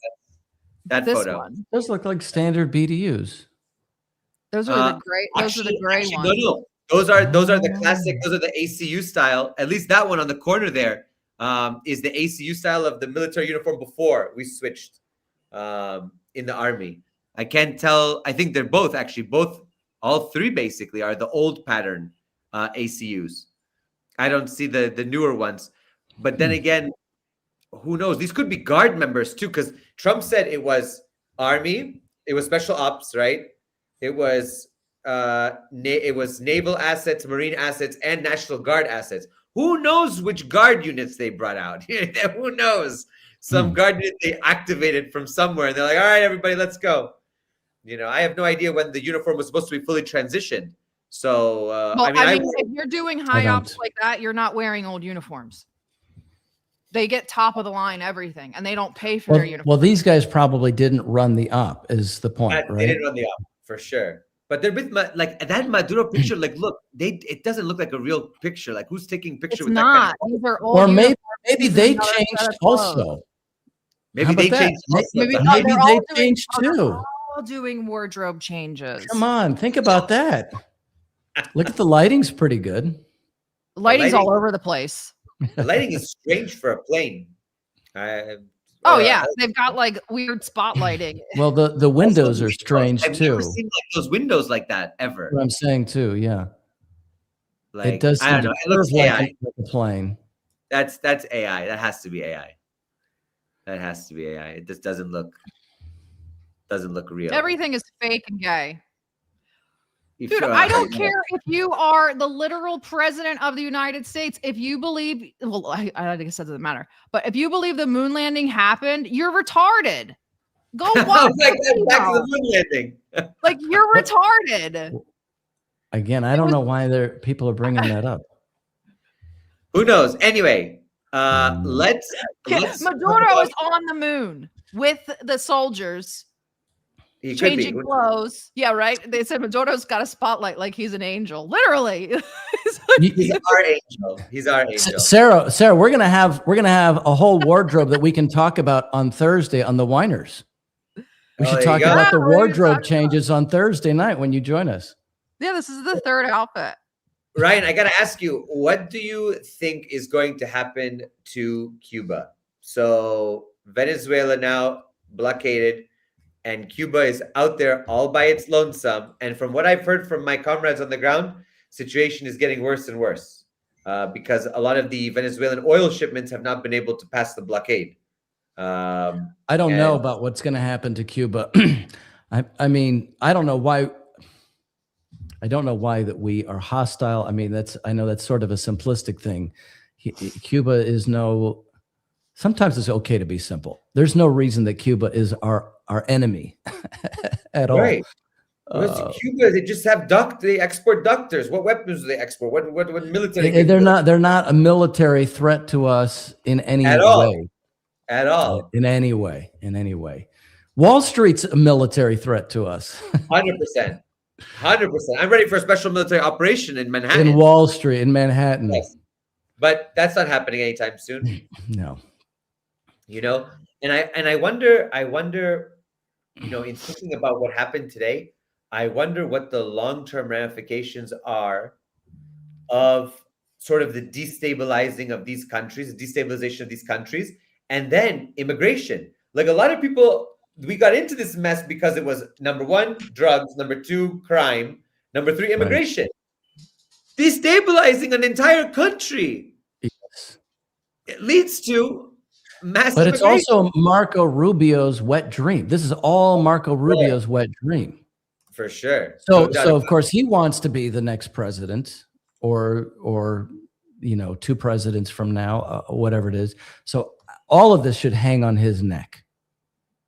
Because Donald Trump, and this is what I don't like, you know, I don't believe in keeping your enemies closer, your friends close and your enemies close.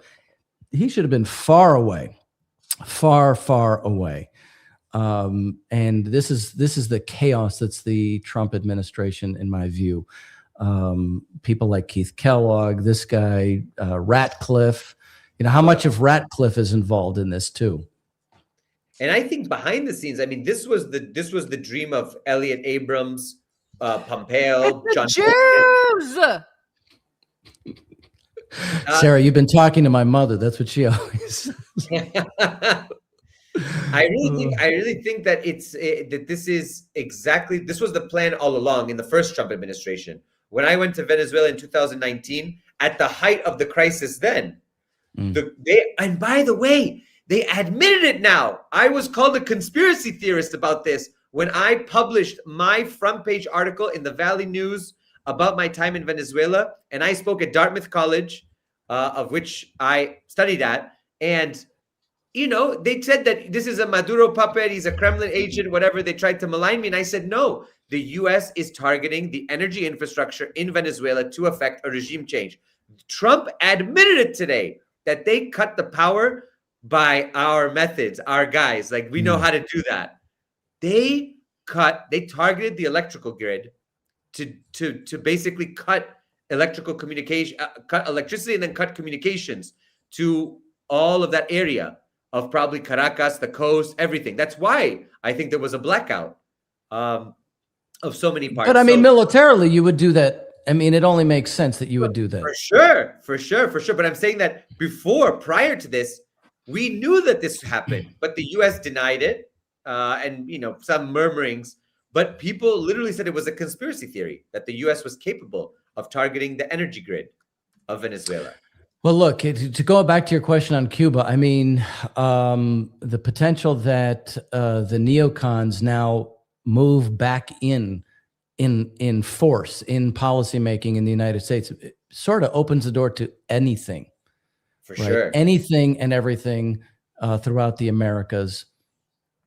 I don't see why that wouldn't happen if they are brought back in. I mean, you know, if you have the Victoria Nuland clones, the Condoleezza Rice clones, whatever you want to say. You mentioned Elliot Abrams, right? You bring all of these back in and try to recreate all of the Latin American countries like Argentina. Mm-hmm. I can totally see that. And what do you think? So John Bolton called Venezuela, Cuba, and Nicaragua the troika of tyranny in the first Trump administration while he was national security. I can't believe anybody takes him seriously for anything. I know, but the son of a gun keeps him. He won't die. He's like a zombie. See, the thing is, if Republicans are always so patriotic, we're for the country. They don't know their own American history.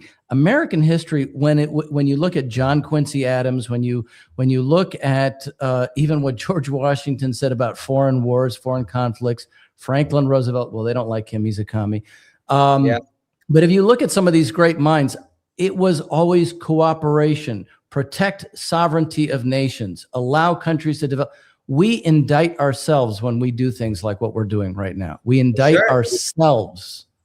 Was it a friendly neighbor policy, a good neighbor policy? Wasn't that the whole idea during FDR's time as well? That was it. That was it. And that was based on, see, and this is where Trump gets, it's always half truths. You know, he talked about McKinley and the tariffs, but one thing he never talked about was we also invested in the development of those other countries. You think about what Russia has done to rebuild, they're starting to rebuild all of these different oblasts, or what China does with the Belt and Road, where they're building these countries like a string of pearls almost, wherever these trains go. That was an American thing. China acts more American in that sense than we do. Yeah, no, that's true. And also Henry Wallace had this kind of Henry Wallace, exactly. Had this grand vision of, trying to have good relations in Latin America and really trying to heal the wounds of, I think, the earlier generation that, you had the war on Cuba, the Spanish-American War. You also had various, I remember Smedley Butler and all the things that were done in Central America and what he was involved in. And they really understood that these were bad. These didn't help the United States at all. That's right. But sadly, I don't think we've learned that. I don't think we've learned that lesson as a country, as the United States. And I think that sadly, as a former professor and history teacher, especially U.S. history, a lot of young people have no idea about these moments in American history. They don't know about some of the good diplomacy. They don't know the bad parts, some of the crimes we committed. And therefore, they're like tabula rasa. When Trump gets up there and says, oh, yeah, they're doing this. Okay, rally around the flag. It's like, what? Well, so speaking of Norman Borlaug, who created the initial Green Revolution, did a lot of his work in Mexico to feed people, to create the ability to feed huge numbers of people. I mean, there's a whole example of the kind of thing we could be doing today. That's why I think what you bringing up Wallace is so good. We have to bring back these examples of when Americans were not imperialists, because it's in our DNA. But we have to assert it. Yeah, I think you're spot on. I remember watching Oliver Stone's documentary South of the Border. I don't know if people have had a chance. That one I did not see. Yes, it's a great one. He goes and he he has the Putin tapes. This is before that. Yeah. He sat down with Fidel Castro. He sat down with Hugo Chavez. He went, and really, it's so eye-opening. If anybody has not seen it, I urge you all tonight to go see it, because I think you're gonna have a new perspective on what happened and what transpired today. But he basically sat down with all these leaders, also with the leader from Ecuador. Was it Morena? No, I'm not Morena. Who was the leader of Ecuador that was ousted as well? Let's see. Well, you have Hugo Chavez, Evo Morales, Cristina Kirchner. Bolivia. Yeah, she's Argentina. Bolivia is having general strikes right now. Yeah. Really? Yeah, I'm sure. I mean, let's see. Rafael Correa. Rafael Correa. Sorry, Morena. Morena is the party in Mexico. Rafael Correa. I saw Rafael Correa actually in Moscow at the 20th anniversary of RT, and I had a chance to say hello to him. I was with Jackson and George Galloway and the whole crew. But Rafael Correa was even interviewed on that documentary, and I almost invited him to the stream. We should invite him. Yeah. We should invite him. Why not? We should. But one of the things that was so beautiful about that documentary is it was targeted at the American government, not the American people. Like, everybody always goes on to say the American people are also victims of the American government.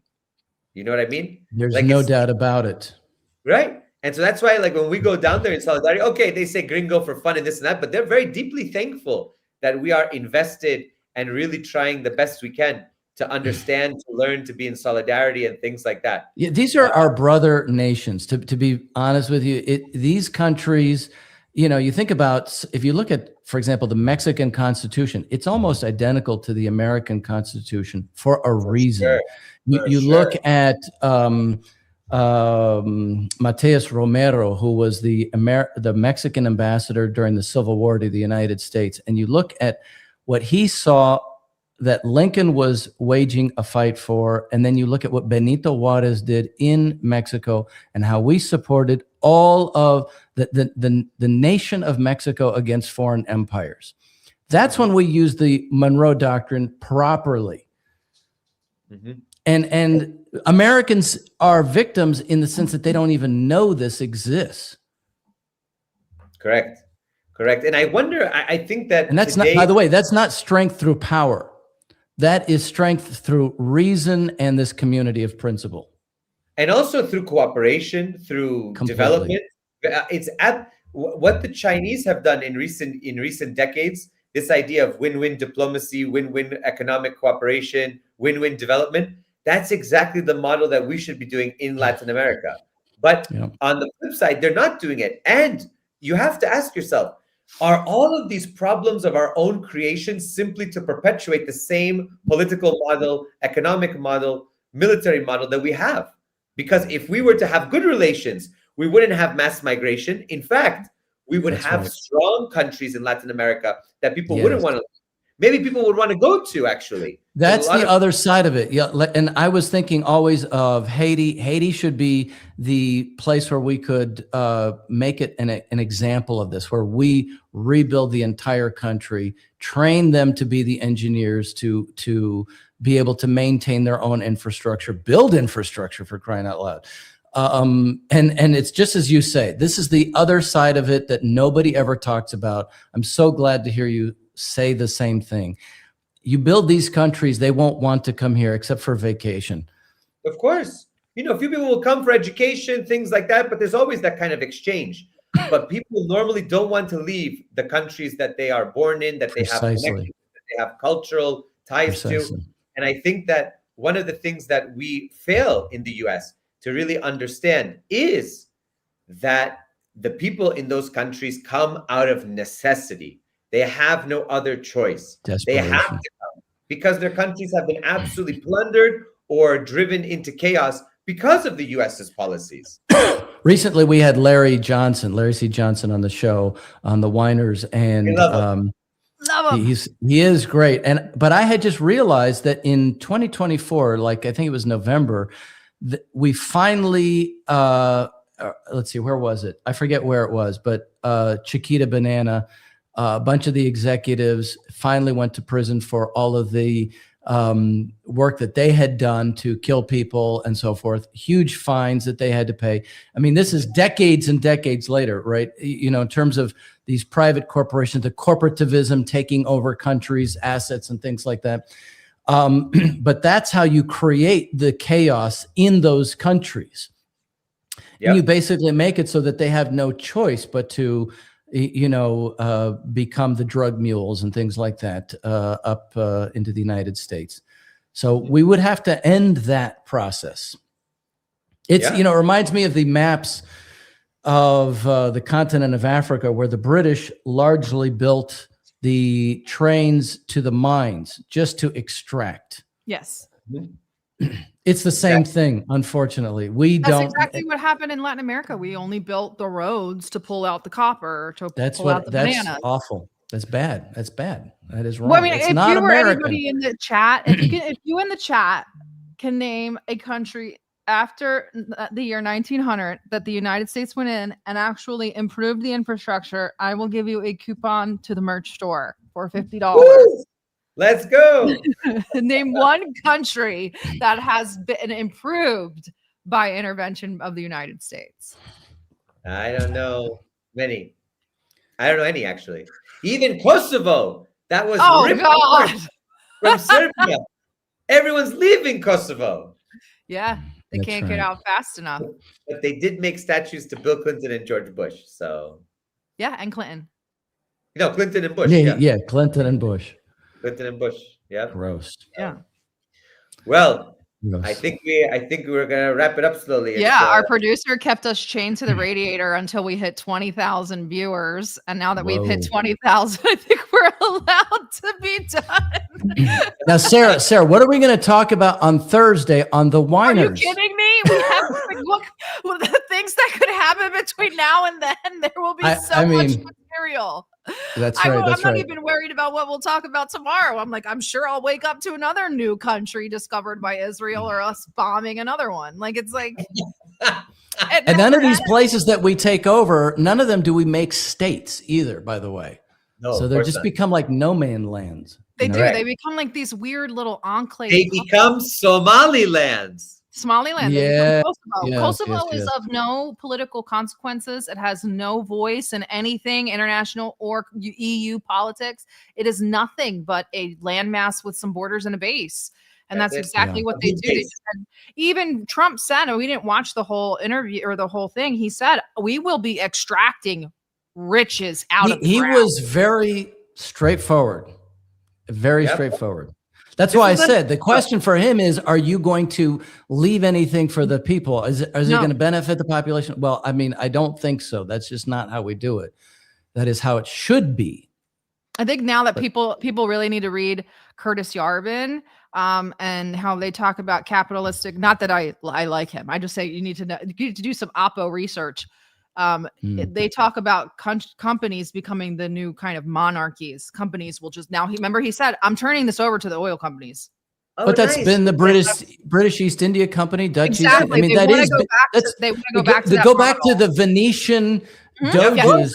Yes, The correct. city The states. merchants. Yes, city The states. riches, the city states. We're gonna go back to East India, Standard Oil, you name it. There we go. Yes. Correct. They run the show. Correct. So you'll see all of these sort of mini commercial enclaves. I mean, Coca-Cola has its own army. So Well, here we go. Confessions Break of an the Economic Hitman. There are so many good books you guys need to read. We have opened a book club. I'm thinking we might sort of accelerate it a little bit. Instead of taking 3 weeks to read a book, maybe we'll try to condense it down to 2. But today is the first meeting in 2 hours to discuss the shock doctrine.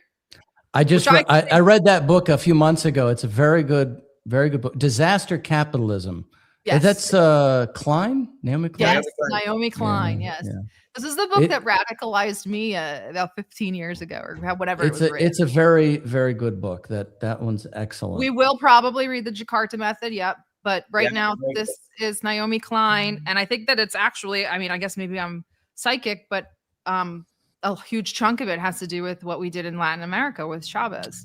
Yep. Well, also So- Argentina and the Chicago Argentina. School of Economics. Oh, but speaking of which, Trump just said, I approved the leaders of Honduras, Chile, and Argentina. He said that verbatim. I approved the leaders of Argentina, Chile, and Honduras. Would you look at that? So And privatized intelligence. Those companies, Yes. privatized the intelligence. So that is strictly the model of the British. Because sure. then you have no accountability. In fact, that's a scary thought that they might shut down the CIA and privatize it with all these other guys who are big AI gurus. well, we don't in need order to USAID anymore. privatize- That's We'll right. just kidnap your Because if president. you privatize it, then you don't have to have any oversight. Exactly. Somebody in the chat asked if anybody thinks that Chavez was killed. 100% Chavez was murdered by the US through his doctor, who now lives comfortably in Miami. Miami. With her husband, who was his bodyguard. Yep. So just FYI, I'm going to put on my conspiracy cap and tell you. And when I talk to Venezuelans on the ground, a lot of them believe it, but it's not public because they don't want to tarnish the image of Chavez. I don't think it would But- tarnish his image, but I get it. Yeah, you understand. But it's absolutely, they used some toxins. Because his cancer was extremely fast and destructive. And there's really, people are like, he was in perfect health before. It just doesn't make sense. All right, let's do the super chats. All the black pills. It's so demoralizing to see our government officials lie about pretext and then to see so many fellow citizens slurp the slop. It's not as bad as it was. I will say that. There is a little bit of a silver lining here. It's not nearly as bad as it was even with Ukraine. So we're doing better. Fuentes doesn't know anything about geopolitics. He's simply a comedian. His monologues are low IQ. I won't say that he doesn't know anything, but he has really just dropped the ball with Latin and South America stuff, and it makes me think that he doesn't really understand geopolitics, because you can't really be America first, especially from a no Israel angle, and then be pro kidnapping Maduro. You just did Israel's dirty work, literally. Well, I would just like to you had a comment right before that where he was saying he was disheartened. One book I recommend is Viktor Frankl's Man's Search for Meaning, which is very classic book. And I think this is kind of my view, as bad as it gets. You have to have a view of mankind as an idealized view rather than as he is, because if you don't have that idealized view, then you'll never lift mankind up to his potential of what he can be. And so the fight is as much in our own minds as it is in the halls of power. And I just would say that to people who get depressed about these things. You can't get depressed. You sort of have to have steel nerves and say, you know, we're going to fight for what is absolutely the right policies. Agreed. Oh, Nick just posted, I don't care about arguments regarding the legality of the action or spurious connection to Israel. What matters to me is the breadth and scale of the political and military commitment to Venezuela. Initially, the reporting said there had been a settlement reached to deliver Maduro to the U.S., which was the sticking point in the deal reached by Caracas and Granell in 2025. But since they unveiled this half-baked plan during the press conference, this sounds like a complete disaster. What the fuck? There you Why have don't you care about it before it gets to this point, instead of saying I don't care about the legality or how it supports Israel? Why don't you care back then? Instead of now you look like stupid, like you got caught with your pants down because maybe you don't know anything about geopolitics. I don't know. I don't think he does know a lot about geopolitics. You have to understand the interconnectivity of things. Yeah, that's for sure. The Sacklers aren't rotting in prison. That argument is over for anyone claiming that this being over drugs killing Americans. Anyone still peddling that is either a liar or blind to reality. I mean, we covered it on our show. They're pardoning big pharma and cocaine execs all over the place. Yeah. So, there are bailouts of banks still going on, by the way. One just fell this week too. That's right. Didn't we restart opium production in Afghanistan? We tried. And then the forever war was part of that. And when we could no longer do that is now why we're kind of yoked with a fentanyl problem. Yep. And Jared's real estate investments in Gaza. Jared is actually in charge of Israel and completely. He has been given, Trump said that the other day. Jared is completely in charge when it comes to West Asia and probably the Gulf, because he's very close with all of the Gulf leaders. They're making a lot of money. Trump's very first signals to the public were the announcements of drone strikes of fentanyl boats. It has been lies from the start, and now they talk oil. Well, always was the oil. Weapons of mass destruction, oil. Syria fighting ISIS, oil. Yeah, come on. Chris, tell Maher and Assad in Moscow that I miss him. I love you too. Why is Marco acting like something went wrong? Do they really have him? I don't know if they have him. I really don't know. All of these pictures are AI. Has not been a single. They do seem weird. Yep. All right, this is actually kind of hilarious. I don't know why the chat was so upset about this. 3 days ago, YouTube title from Danny, Baghdad Bob Haifong. His title was Trump is done. Russia and China just obliterated his Venezuela war and the CIA is furious. Dude, he's a streamer. We don't really do the clickbaity titles because we're boring and old, but he's a streamer. He's got to do a clickbait title. I didn't see the title of the streamer. I would have poked a little bit at him and made fun of him, but I didn't see it. But he's a streamer. Thank you so much for all your support, Nathan. Thank you for watching Niagara. I actually thought that said the other N-word. I was not going to read it. This is interesting. Usury and usurping of power was among the of the big reasons why Norway made the 1814 constitution like it was, with the second paragraph being no blank allowed in the kingdom of Norway. I guess we can all fill in the blank. Oh. God bless you too. God bless us, everyone. We need it. Praying for your safety. We will send that message on to Susanna. I'll be chatting with her throughout the day, and I'm sure Chris will as well. Why are the soldiers? Yeah, we covered that, and we'll keep looking at that as well. Here we go. Thank you so much, Targeteer. The mandatory wear out date was September 30th, 2019, with all soldiers required to transition to it by October 1st, 2019. I don't think any unit involved in this type of OPP would be in old uniforms. Thank you so much for all of your information, Targeteer. I really, really value it, because now I can go on and make fun of all of MAGA. Ryan, why don't you tell us about your show and yourself and plug yourself and do all that stuff? Okay, myself.